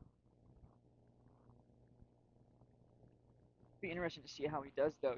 It is a little. It's a tough situation Yeah. we put in. 1 out and the bases Oh, loaded. I was about to say, and that's not even adding in that it is a little bitter today, and it's harder to throw consistent strikes and to throw the ball well with the weather like today. It's hard to get a grip on the ball. So with 1 out, it's going to be tough here at the top of the order. You're asked to do a lot. Yeah, you get Samples and then Parker, and you know, last time up, Parker with a nice two-strike approach to get a base hit the other way and not trying to do too much. And I think that's been Frankfurt's big thing today. Is no one's went up there with a me mentality. Nope. It's been a team Yep. mentality, and They're all they've hustling.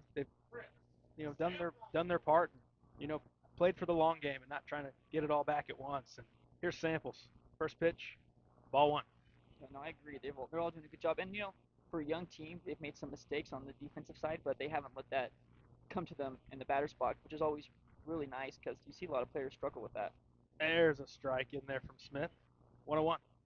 Usually, if somebody's struggling at the plate, they take it with them to the field and vice versa. So it's nice to see that even with some struggles, they've battled back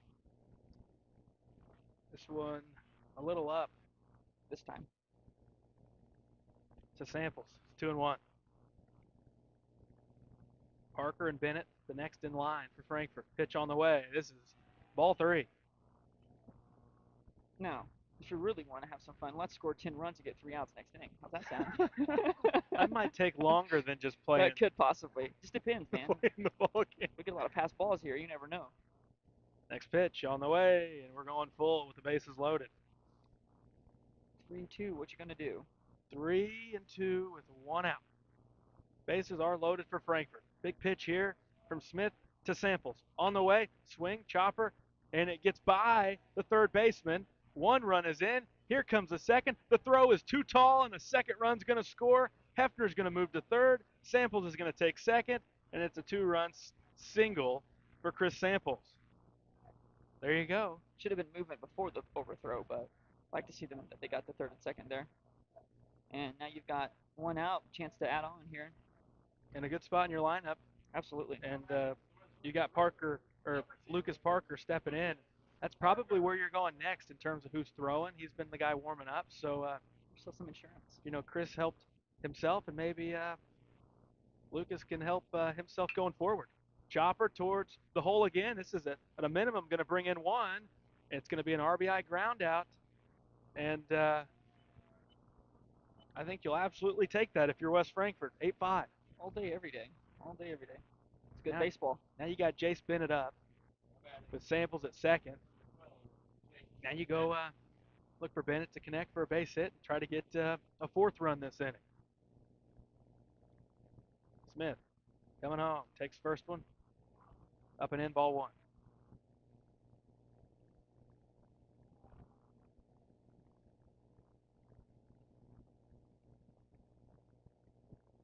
Bennett swings from the left side, pulls back, looked like he was going to square around for a bunt, but it's going to be 2-0. I'm not against that. I don't know how much speed he has, but he's got a lot of space down that third base line. And the Pinckneyville defense, Pinckneyville's infield here recently, especially that third base side, has shown some struggles to make anything routine. And first baseman is really playing back like Albert Pujols does, or did, I guess. 2-1 count on the way to Bennett. Swing and a miss. 2-2. With the grass infield, that'll keep it right where it's at. So, but definitely slow, quicker than if you're just playing on a dirt field. This one inside, and it looked like it might have hit him, and it did. It's going to be Bennett trotting down to first. Runner at second will have to stay put with a dead ball. It'll be first and second as Bennett's hit by the pitch, and here comes Will Scales. 2 on and 2 down.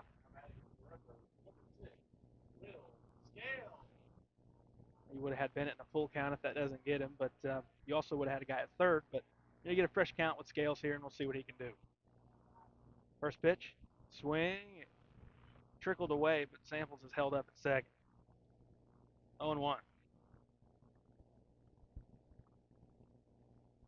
Good read, he might go there, but a little hesitation, so he knew to stay put. If he had a great secondary there on his toes, he could have had it. Smith keeping tabs on Samples back there at second. I know Coach House would have gone for it. Coming home now. That's a strike.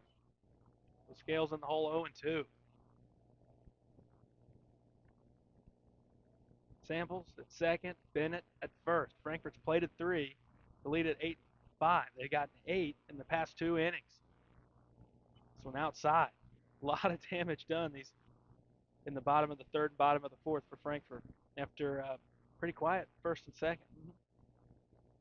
And so now the pitcher on the losing end right now would be Brand. Pitch on the way. Swing and a miss on a breaking ball on the outside. And then nearing the left-handed batter's box gets Scales to go down. We're going to the 5th. Frankfurt plays 3 more, and they lead it 8-5.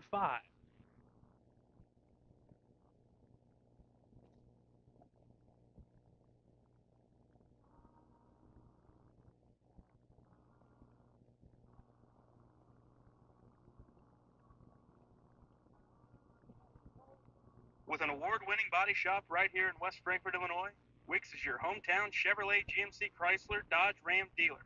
Come out and visit us in person or online at gregweeks.com. Your hometown dealership, right on the price, right off I-57. The city of West Frankfort is proud to support the students of Frankfort Community High School. The future is in the youth of our community. Go Redbirds.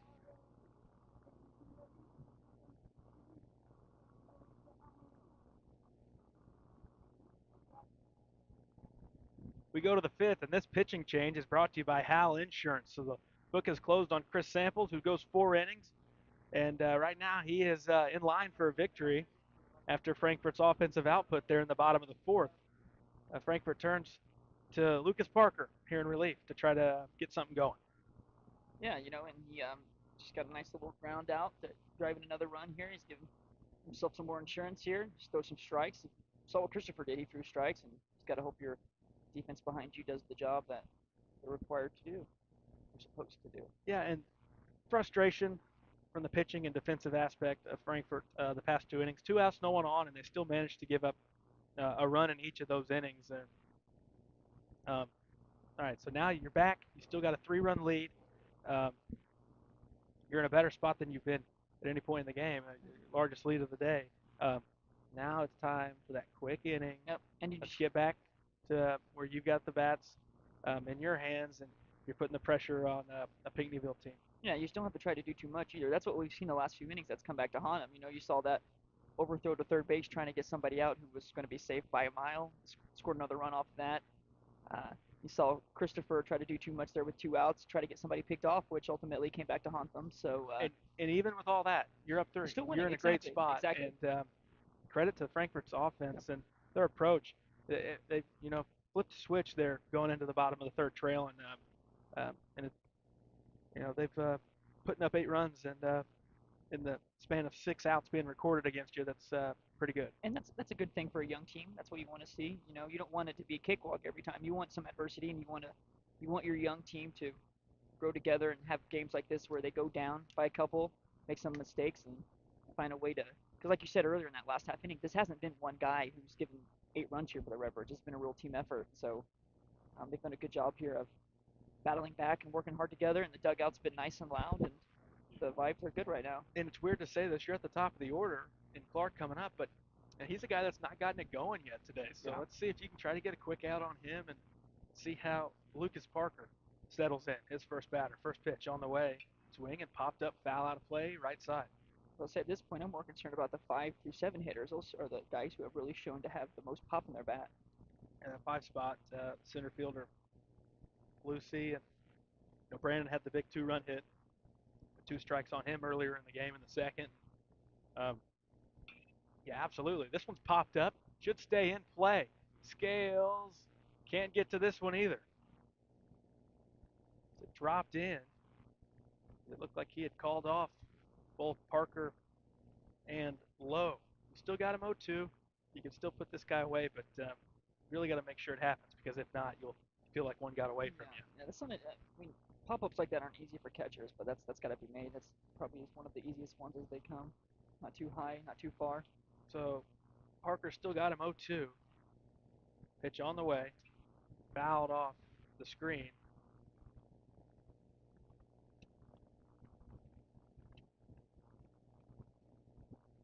Oh, 0-2 the count.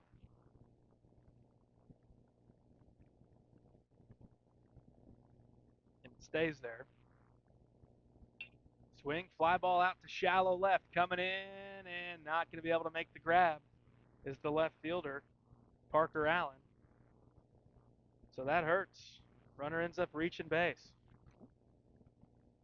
Didn't have 1 out already. Just got to limit it now. Keep him there.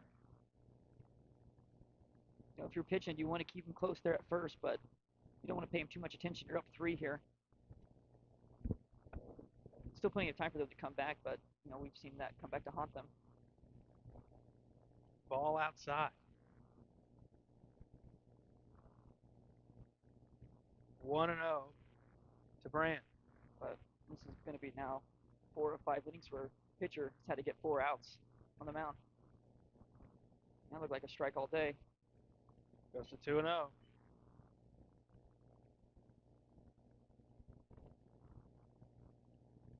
Clark leads from first. Big lead, and he's going. Throw down to second, and he is safe. Stolen base for Clark. It counts 3-0. You'd be in a much different situation if you catch that pop-up. You have 1 out, and you'd worry about this guy at the plate. But Pinckneyville's threatening already to get another run across. I'm at this point where you just don't worry about that guy at second. Keep him close, but try to get these outs at the plate. So that's not going to help. The double play is in order now. Higgerson's going to step in with 2 on and nobody out.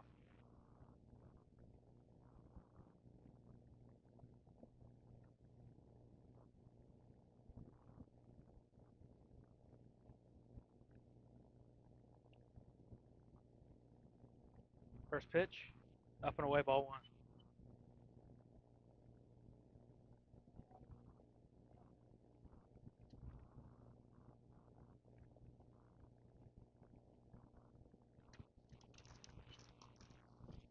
Not even close right now. The strike zone. Struggling to find it. Pretty big spot here with the heart of the order looming.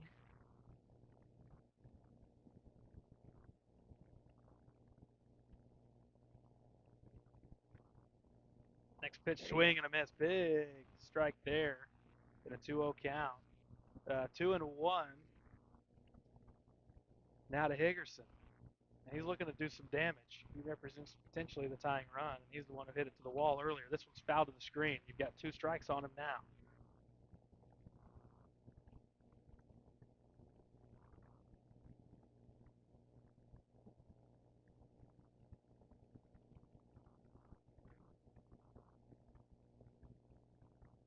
Pitch on the way. And we run full. I think you got to throw a strike here. I mean, absolutely. Even if he crushes it, you've got to throw a strike. So be it. Got to throw a strike. And you really don't want to walk him. Load the bases. Ball to third base. Swing and popped up back behind second. Reynolds is there. Oh, there's no outs there. That still would apply. Anything less than 2 outs, but I'll give Joyner. They benefited out. It worked out to where the guy popped out. No one advanced anyways. So nice job by Reynolds going back and making the play. And a big pitch there to get the 3 guy just out in front, just hitting a lazy pop. That was huge. They were a ground ball away from getting out of this inning without anybody scoring. Here's Shandle, the backstop. First pitch popped up, right side. Lowe's giving it a look. Near the dugout, and he's there to make the play. Great hustle. The runners are going to hold put. 1 pitch, and they get Shandle. And nice job by Lowe covering ground, getting over there near the dugout for out number 2. At first glance, I honestly didn't think it was going to be in play at all. So big out number 2 there. And now Lucas Parker's and he's got center fielder Lucy stepping in, the guy who's hit a couple of pops out to left field. So you know what he does. He's pulled the ball out to high too. Left both times. First pitch goes after it. It's popped up. Scales gives it a look. It's going to go back behind the backstop out of play. I think you live up there. You just keep it above the zone, make him chase. And I live up there and maybe throw a breaking ball that for sure will not be in the zone low. See if he goes fishing for it. Sometimes if you change the eye level for a hitter, he's going to overcompensate and he'll go for anything. This pitch somehow doesn't hit him. It's inside. That's one you take. That one ain't going to hurt. So you would have had bases loaded if he lets that one hit him. Frankfort, more activity down there in the bullpen. 1-1. Pitch on the way. Swing and fouled off. And now you've got 2. That one looked like it was going to hit him too. On Lucy. I think you can really, beat him. Like you said, go up there and then you really change the eye level. You put something low. And this is where I would throw something in the dirt. I know. Granted, but if I was catching, I would call a curveball low in the dirt. Make sure it's nothing anywhere close. Pitch on the way, and swing it just got a piece. He fouled it up or near the Pinckneyville dugout on the third base side. Fastball high and in. Don't let him get his hands extended. You should be good. It appears to be Moak down there for Frankfort in their bullpen. Pitch on the way. And he got him looking on a breaking ball that fell over the heart of the plate for strike 3 and to end the half inning. So the first 2 reach, and then Lucas Parker makes quick work of the 3, 4, 5 guys in the Pinckneyville lineup. We'll pause, come back in the bottom of the 5th. Frankfort leading at 8-5.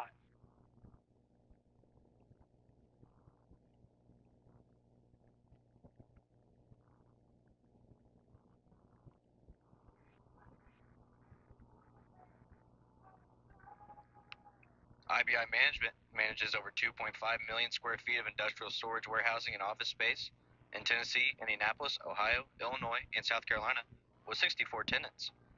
Please feel free to contact us for any management needed for your property. Feel free to reach out with any questions to Bobby and Iris Kazadi.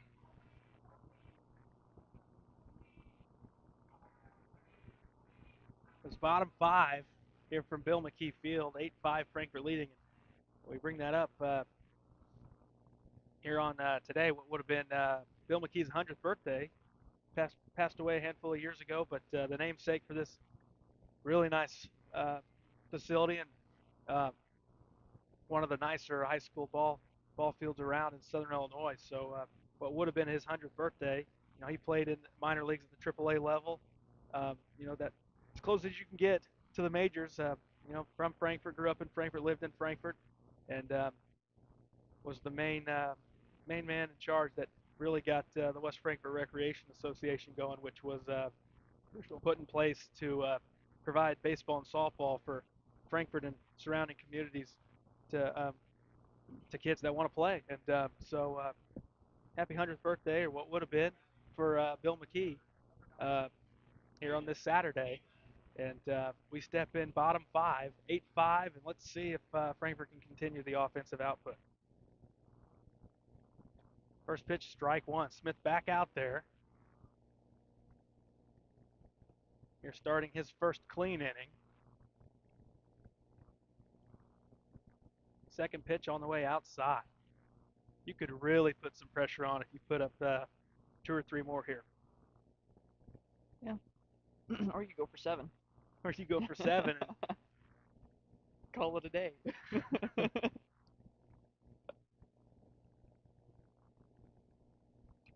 Foul to the screen. 1-2. It's Sneathen, Odom, and Allen due up for Frankfort. Continuing to warm for Frankfort down there in the bullpen is Lucas Moe.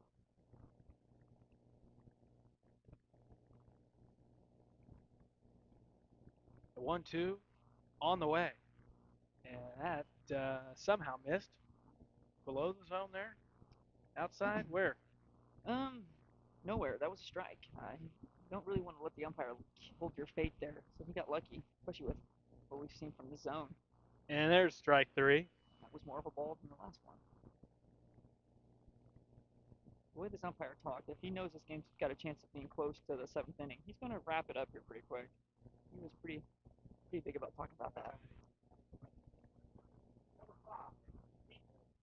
Here's Ethan Odom. See if he can get going. He's had a couple tough at-bats to start the day, and let's get settled in, find a way on base if you're Ethan Odom. First pitch is striking. That was a quick delivery once Odom was in there. That was his pitch, though. That was right there. Oof. Barely had time to react as he was just now looking up, and Smith was already coming home. He's doing it again, and that's where you step out and you take your time, and he can make it get in the box, but you almost come to that point because Smith is trying to go really quick right now, and you've got to throw that rhythm off. He's thrown 3 pitches at his pace, and it nearly resulted in a 3-pitch strikeout. This one's off the outer edge. Same pitch as the called third strike on our last batter. 1-2 to Odom. Pitch on the way. Swing and fouled off third base line.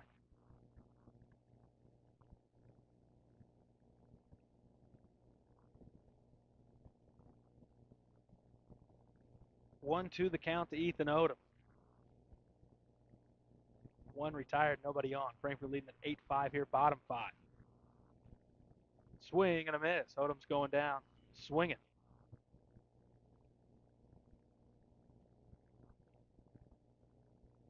And here comes Parker Allen with 2 out, nobody on.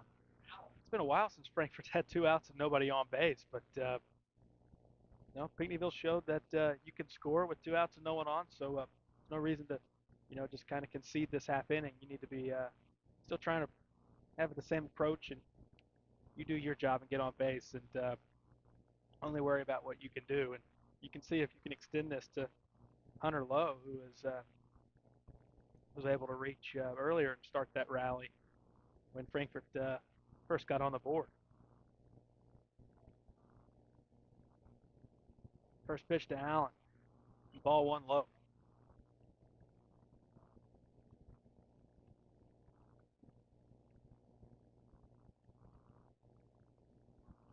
Next pitch on the way.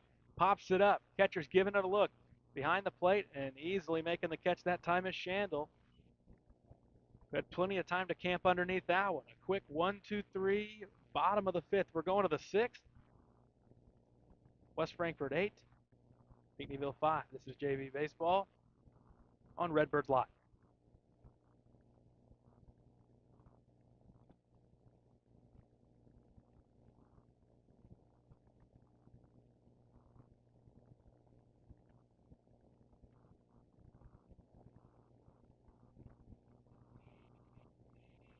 Contact Power Wash Plus for a free quote on all your residential or commercial pressure washing needs.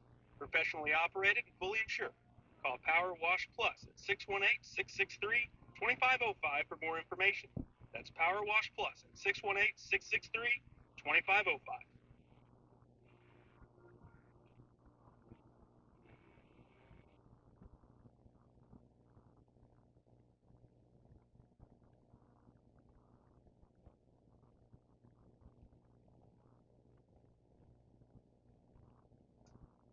Alrighty, we go to the sixth. A quick bottom of the fifth there. So back out there to work is Lucas Parker for the Redbirds. And first up in the lineup, it'll be Rupert, and then Smith and Brandon. So they're at that part of the lineup that's giving Frankfort some fits. The 6, 7, 8 guys do up. Yeah, this might be the game right here.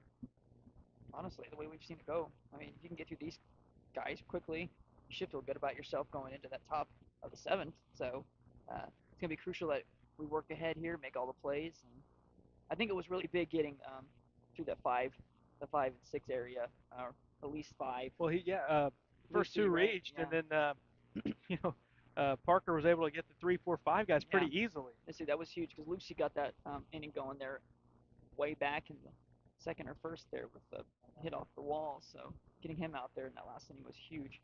Rupert's the first batter. He swings through for strike one. Go 6, 7, 8 here. And I don't know, that's just asking a lot. But credit to Lucas Parker last inning, traffic, and didn't let those guys move up. And he's quickly got Rupert down in the count 0-2. But you do feel really good if you have a quick inning here and you keep it at 8-5, and you can try to finish with the 9, 10, and 1 guys. You feel good about your chances. Absolutely. And that's not a bad pitch there. 0-2. You're not a whole Waste lot of pitch. 0-2. There hasn't been a whole lot of 0-2 counts, and Rupert's swung the bat twice already, and you put it where there's no way he could do anything with it. 1-2 to Rupert. Looked low, below the knees, and outside. Ball 2. Big pitch here. You don't want to run full after having him 0-2. Pitch on the way, and it will run full. 3-2 on a pretty non-competitive pitch there. Never was there a chance that Rupert was going after that one. Yeah, he lost the grip of that as soon as he threw it. And he's going to walk it after getting him 0-2. Unfortunate. 4 straight pitches out of the zone. Maybe he likes that though. He came in, he had guys on last inning and did a good job. Maybe he's a little Trevor Rosenthal here. He wants to get guys on before he starts getting outs. Wants some traffic out there. Yeah, he does better with traffic. Now some activity for Pinckneyville. This gets away. Runner's going to easily have second base, and that's been 5 pitches in a row, and none of them have been that close to the zone. At the end of the day right now, at this point, it's 8-5. Obviously, this could still go either way. It's a close game, but that runner at second, I wouldn't pay too much attention to. Let him do what he's got to do. You just worry about this batter and get these outs here. And if he scores, he scores. You're still up 2. Just don't let anybody else get on. Swing and fouled off first base side. Smith, who's stepping in, he's taken over in relief on the other side for Pinckneyville, and with his first half inning of work with his own inning, not having to come in with inherited runners, he looked pretty good. Yeah, pumping in strikes. He's doing a lot of good there. Swing back up the middle. This one is going to fall in front of the center fielder, and they're going to send the runner. Throw coming home, and it is way over the head of Scales. And it's going to be the second runner moving up to second, and that's a ball that's It's one of those. just got to be tossed back into the infield. That's what I said to start the inning. You can't do too much. Don't overthrow anybody. Throw it to your cutoff man, because when you start doing that, it may not seem like much, but that runner's at second now. You could have kept that runner at first by throwing it into second base and having a double play. Now there's no chance of double play, and you got a runner at second with nobody out. And that would cut it to 1 if that runner touches Absolutely. home. You can't be playing hero ball. You just got to make the routine play. You're up 3. You were up 3, so now you just got to try to minimize it. Looks like Clark is throwing a little bit for Pinckneyville. This one over the head of the hitter. He's struggling with the grip. He misses one more time. If I'm catching, I'm going up there to talk to him.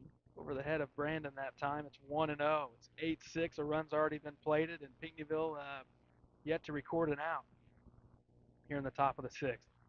This one gets away from Scales, runner to third.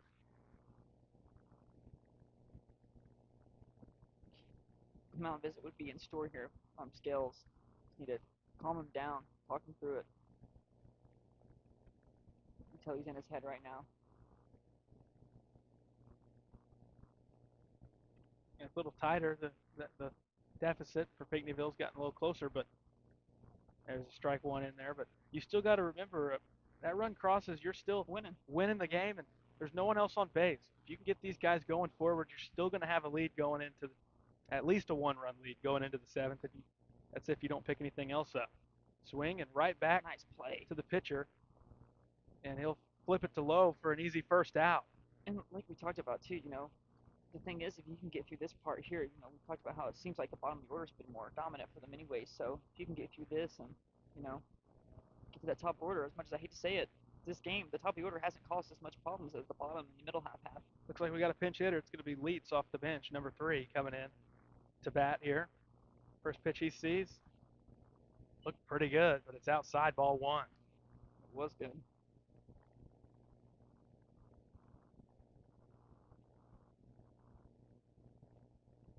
Lucas Parker trying to work around traffic again. Runner at third. Next pitch to Leitz.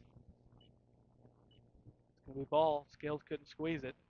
This kid's pinch hitting here. It's cold kind of day. He's been sitting this whole game. You got to go right at him. He's not ready for anything. You can't let him go up 2-0. He's been sitting this whole time. You got to work ahead. And this is in the 9 spot in for Pesca. Swing and a miss. More of the same right there. So then you're at the 10 spot after this. You get this guy, and you can play at normal depth here with the infielders. They got it in on the grass, even with a 2-run lead with that runner at third, but they want to keep it at 2 because this is not the final inning. It'd be a little different final inning. You wouldn't really worry about that guy. That's a strike in there. 2-2 count. Yeah, this with the 7th, we'd be regular depth from the infield. You wouldn't worry about that. That run means nothing there. It means something right now, right? A lot easier to score 1 run than 2 runs, and Frankfurt needs to keep this a 2-run lead. It's a lot better to pitch with a 2-run lead than a 1-run lead. Coming home with the pitch. Outside, ball 3. Count goes full. Imperative throw strike. Another big pitch here to Leitz. Do not walk it. He's not showing you that he's going to hurt you. He's been sitting this whole time. He's got to be cold. Lucas Parker coming home. Swing and a miss, and he chased ball 4. Got a break there. Yeah, he went out of the zone trying to wave at it, and 2 outs. Runner still down at third. Trying to get a Vladimir Guerrero hit out of it. Helter steps in. Senior. Not junior. It's crazy, all these guys that you remember watching, and now the kids are playing. I know. Well, I'm at that point now too, where I'm old enough now I'm watching some of these guys who are younger than me, and that really makes me look at the mirror different now. I was watching March Madness last night, and they said as this pitch on the way, strike 1, playing for TCU, a guy Jameer Nelson Jr. Junior, okay. I can remember Jameer Nelson playing in the NBA. He's a one-time All-Star. Playing for some good teams with He was Orlando. He was a Maverick as well. He played for Dwight Howard on a good team in Orlando. I think that was his All-Star year. Was in Orlando under Van Gundy as coach. When they and I think it was, That would have been the last time they Pretty won a neat. I playoff. think Van Gundy had the call last night, so he was Oh, that calling the is game cool. with for that TCU team. God, that Dwight Howard got fired. 3-1 before flipping back to the top of the order in Clark, who was the guy down there warming up for Pinckneyville. So we'll see if they go in that direction. In the sixth, I think I'd stick with Smith. He's looked pretty good. 3-1 pitch. Strike two, we run full. Yeah, and he's making quick work of Frankfurt too. He's making them. I mean, he's not overpowering them, but he's just making them get quick outs and he's throwing strikes. He had some fits there when he inherited some runners, but he came in base loaded, one out. Yeah, it's tough. Big pitch here, 3-2, 2 outs, 8-6 Frankfurt leading in the top of the sixth. Meltzer's going to ask for time and step out. Yeah, if you can get out of this inning with that runner at third base still, that's huge, man. That's huge.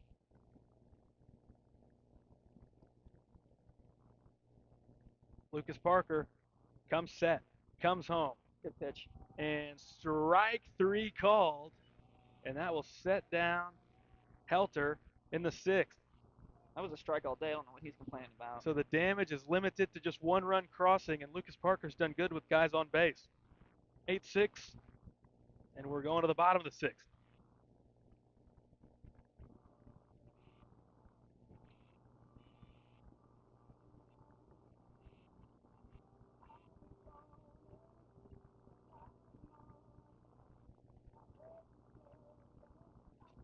Experience a taste of Mexico at La Fiesta Mexican Restaurant. We have the best food and drinks for the whole family to enjoy. See you tomorrow, amigos.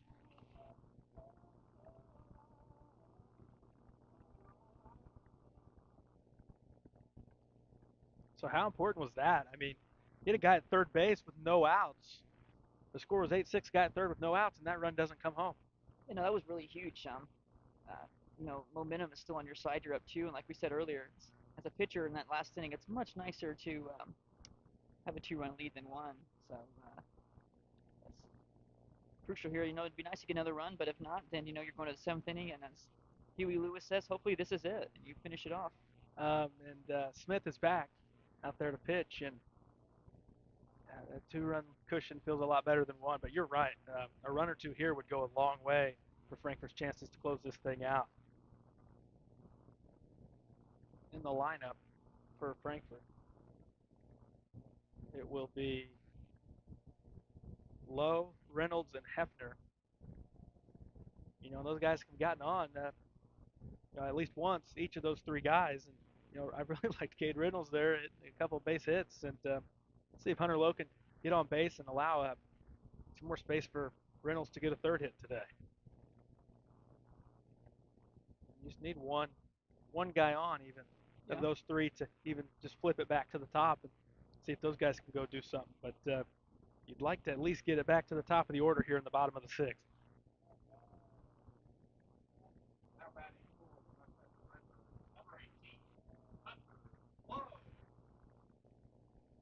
Hunter Lowe steps in, facing Smith. First pitch, swing and a miss. Trying to jump him. That first pitch, fastball. He's 0-1. Gets out, comes back in the box. Yeah, Smith is working really quick now.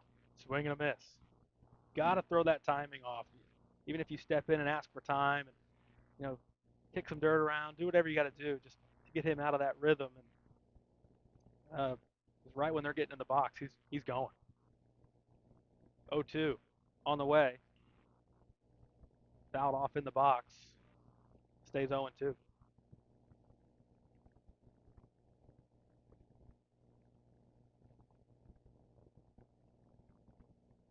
It was really huge, though, that last inning to not give up that run at third. It almost felt like it was already a one-run game there, so that was pretty crucial there to keep this at two. Pitch on the way. Outside, ball one. Broke a little late.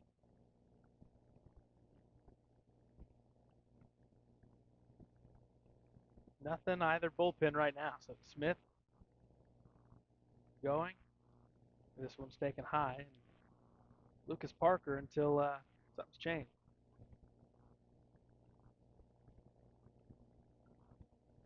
2-2 count.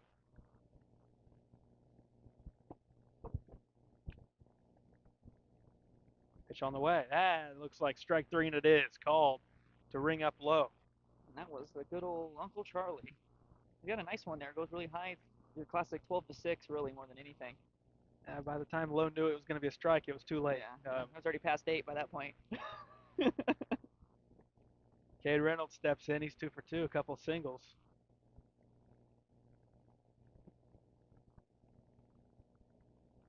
He's had a good day today. And Smith coming at him. First pitch. I thought he was wearing that one.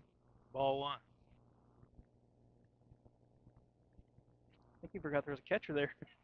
Huh? He stuck the glove up pretty late, but He did. that one wouldn't have felt too good. Next pitch. Wouldn't have Strike 1. Wouldn't have gotten many calls as a pitcher either.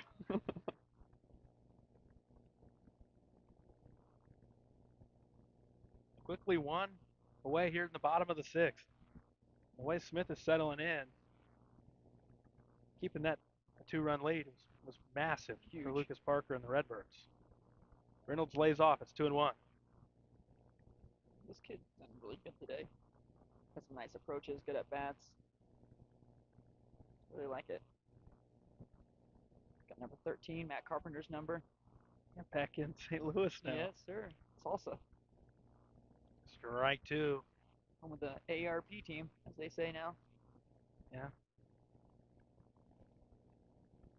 It's gonna be a long summer. It's not gonna keep me from watching them though. That's for sure. This is gonna be ball 3 inside. I'll be watching. I'll be splitting my time between the Cardinals and the Padres this year.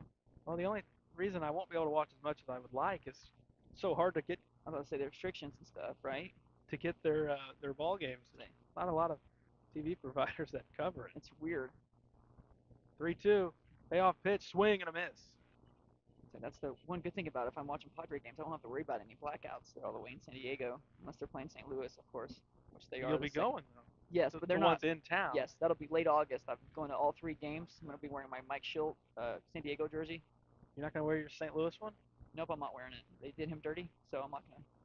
I'm going to sit right next to the Padres dugout too. That's disrespecting your Cardinals though. Yeah, but they disrespected a guy who poured his blood, sweat, and tears and his life into that organization. Yeah, give that one up, man. That's been a long time. That's been 3-4 years. I'll take that over 90 losses any day of the week. 0-2 the count. It's Michael Lawrence pitch hitting for West Frankfort. I like those cleats.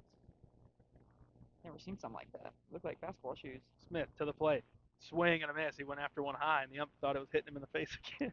We're going to the 7th. Frankfurt holds a 2-run lead. Can they close it out? 8-6. This is Redbirds baseball on Redbirds Live.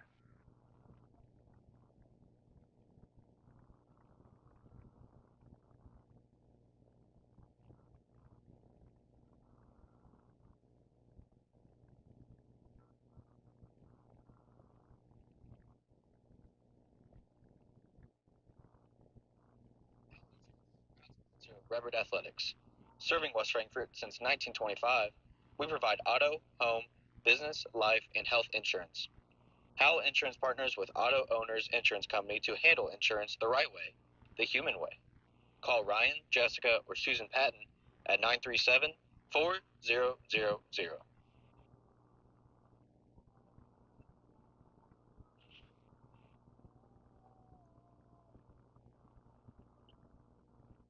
All right, this is the final hope for Pinckneyville here in the top of the 7th.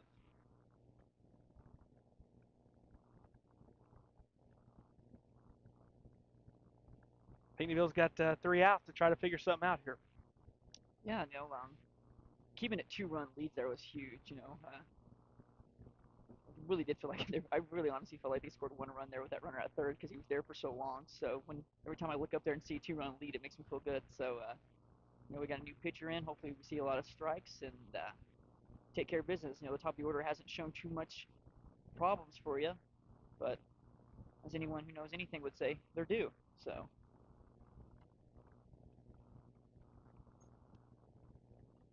Yeah, and I don't want to take Frankfurt's chances the way Smith has settled in the bottom of the 7th. Let's just wrap it up here and let's try to close it out. And Frankfurt will go to the pin, and it will be Jace Bennett looking for the save here in the 7th.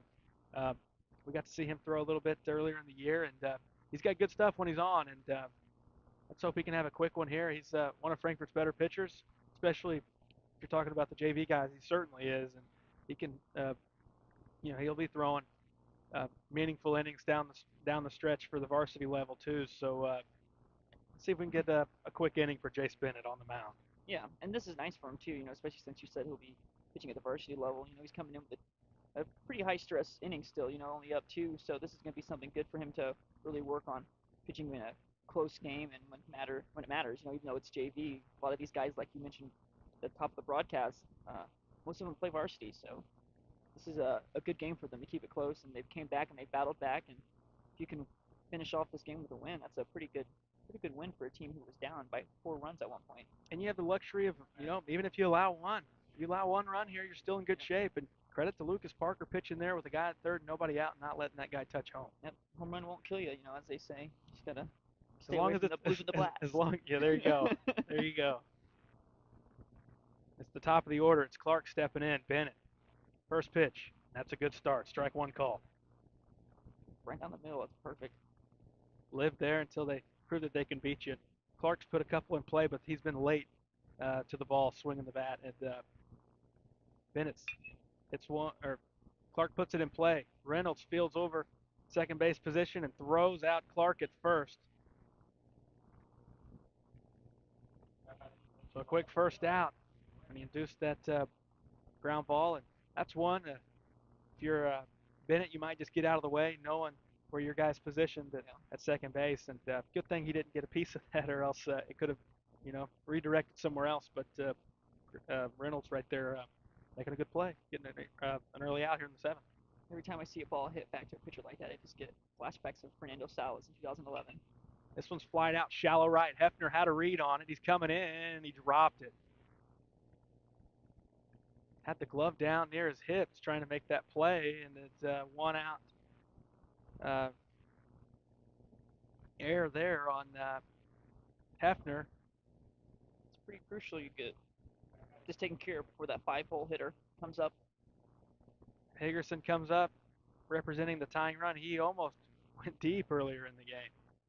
First pitch, strike one. And he crushed a 325-foot single. And ended up scoring without another ball being put in play after a errant throw on a pickoff and then coming home on a pass ball. Ground ball over towards short. Going the long way to first. He's out at first. Nice play in the hole by Samples, who shifted over to short with Bennett on the mound. That's a big out there. Good call by Joyner, too, out there. Bang, bang play, but he was definitely out. You could see he was still in the air. Out by a good half step to a step there. Yeah, he was jumping up. You could see he was in the air when the play was made. That was big because that could have made things interesting if the guy reached there. Yeah, I was a little nervous there, not going to lie. Credit to Samples' first opportunity moving over to short.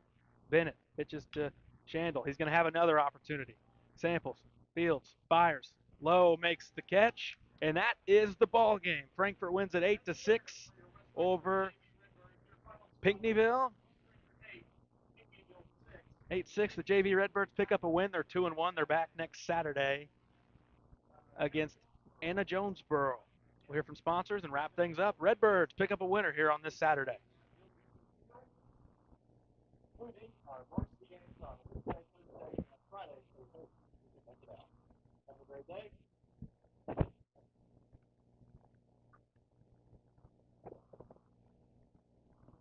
Wallace Industrial Tools and Supplies knows Southern Illinois.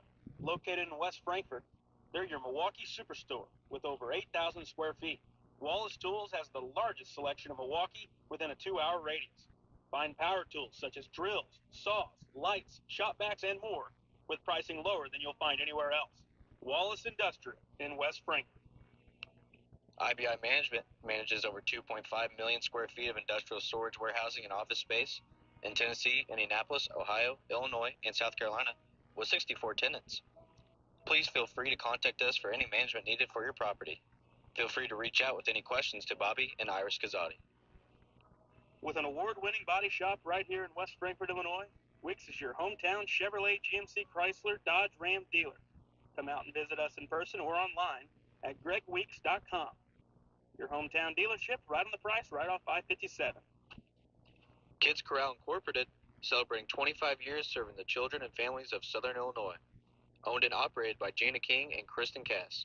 Kids Corral in West Frankfort. Redbirds Live, brought to you by the partners of Sam C. Mitchell and Associates, including former West Frankfort High School dual sport standout Lance Brown and fellow West Frankfort alumni and veteran Matthew Carroll. The law firm of Sam C. Mitchell and Associates are proud members of the West Frankfort community and proud servants of all of Southern Illinois. Ask Melissa Walden about Shelter's auto, home, and life options. Call or text at 618-937-2092. Melissa Walden Shelter Insurance in West Frankfort. Contact Power Wash Plus for a free quote on all your residential or commercial pressure washing needs. Professionally operated and fully insured. Call Power Wash Plus at 618-663-2505 for more information. That's Power Wash Plus at 618-663-2505. Hal Insurance is a proud sponsor of Redbird Athletics. Serving West Frankfort since 1925, we provide auto, home, business, life, and health insurance. Hal Insurance partners with Auto Owners Insurance Company to handle insurance the right way, the human way. Call Ryan, Jessica, or Susan Patton at 937-4000. Experience a taste of Mexico at La Fiesta Mexican Restaurant. We have the best food and drinks for the whole family to enjoy. See you tomorrow, amigos. The city of West Frankfort is proud to support the students of Frankfort Community High School. The future is in the youth of our community. Go Redbirds. McDonald's, family owned and operated. Moreland McDonald's has 21 locations to serve you. People's National Bank has been serving the communities of Southern Illinois since 1909. We believe that great customer service along with a wide variety of products will meet all of your banking needs. Come in and check us out today. People's National Bank, member FDIC. The West Frankfort Aquatic and Activity Center are proud partners of Redbirds Live. Come check out our heated indoor swimming pool, fitness center, and basketball gym. Stop by for a visit, or you can contact us at 618-937-1665. 8-6 the final. The Frankfort JV knocks off Pinckneyville JV here today, here at Bill McKee Field. And we thank you for tuning in here in our post game today, brought to you by Wallace Industrial. It was a good game. Frankfort fell behind early, but like a lot of games here recently, Frankfort's found a way to come back and win. That's good for a team, a young team especially. I said it earlier, you don't want a team who kind of has a cakewalk all year. It's nice it really builds up a team and builds character when you have to come back from games and play as a team. And, you said it earlier, there wasn't one guy in this game who really, took over or, you're not going to look at the box score and see somebody who had 4 RBIs or something like that. It was a real team effort. There were mistakes made by some people, but, they took care of that. They made sure that they didn't let the Pinckneyville, they were down 4 runs at one point. That's tough to come back from, especially when you gave up 3 of them as unearned runs. It's a Saturday morning game, not very warm outside today, and they did a really good job of battling it out and making sure that they took care of business down the stretch. Let's get to the city of West Frankfort game recap. And, the offenses were at bay early. Then Pinckneyville got out to that quick lead and got up a couple runs. And, Frankfort, a big 5-run third and a 4-run or a 3-run fourth was the difference. What did you like from Frankfort? Early I was a little frustrated with just some of their approaches. I feel like they were being too aggressive and they weren't really battling or making the pitcher work. But once you saw them kind of give up that 4 runs in that inning, they seemed to have better approaches at the plate. The dugout got louder, and then they kind of realized, okay, you know what, we can come back in this game. And it was a real good team effort. I would say you take away the first 2 innings of the game, and it was a really good game for Frankfort. They played a really good job, and it's kudos to them though for being able to kind of find that, okay, what we're doing right now is not working. Let's fix this and let's come out of here with a win. And you're coming off a great win last night by varsity. Now JV wins, and you're going to go to school on Monday feeling pretty good about yourself. Yep, and like we mentioned earlier in the broadcast, 2 more broadcasts that we know of for the junior varsity. That's April 27th against Tarrant, then 11 o'clock first pitch, and then May 11th against Johnson City, 10 o'clock first pitch. Both those games on Saturdays, both those games at Bill McKee Field. We're back next week, Wednesday, Thursday, Friday, here at Bill McKee Field with Games all at 4:30 against Waltonville, Johnson City, and Goreville in that order, Wednesday through Friday. That's March 27th, 28th, and 29th. Um, so plenty of baseball still left, and it's been good. Softball's been playing good too. Uh, Good start to the season at the softball level, and then the baseball, both varsity and junior varsity. Yeah, and I mean, with a young team, you get hot early. Sometimes you don't know that you're not supposed to be winning games, and you get hot and you play a whole season where you know what, you have a great year and things lined up perfectly. So it's important to have a great start, especially with a young team. We've been getting some nice wins here before you have to play any conference games, and hopefully you go into conference play feeling confident about yourself and you take care of business. It's been a long time since West Frankfort's finished up top of a conference, so baseball at least. Yeah, just two times they've won it, and just once in the River to River. Obviously, never in the Mississippi first year jumping over to this side. But let's give out a player of the game. That's brought to you by Melissa Walden, Shelter Insurance. Paxton, who are you going with? I'm going with Cade Reynolds. I felt like he had a really good day today. He had two big at bats, two nice hits. He worked the counts well, did a good job. You know, it's one of those games we've mentioned it before. There wasn't one person who had a great game when it comes to box score when you look at it, but it was a good team effort. They battled back down, and I feel like his at bats were pretty crucial there, especially after Hunter Lowe got a walk there. He had that base hit that really kind of got the line moving there, and even though I think he probably led the way too. He had two hits for sure, so I'd say he went 2 for 3 today. Yeah, 2 for 3 in that one. He struck out in a nice, at bat. He He went battled. full, Yeah, yeah. and then even on the other side of Reynolds, Hefner had an at bat after he struggled. He got on with the walk. But the thing I love about Frankfort varsity and JV, they don't have top heavy lineups. Mm-hmm. They've got really good balance throughout. But today, 2 for 3 day at the plate. Cade Reynolds, your player of the game, brought to you by Melissa Walden Shelter Insurance, with an 8-6 JV victory over Pinckneyville. We're back next week on Wednesday. We thank you guys for tuning in.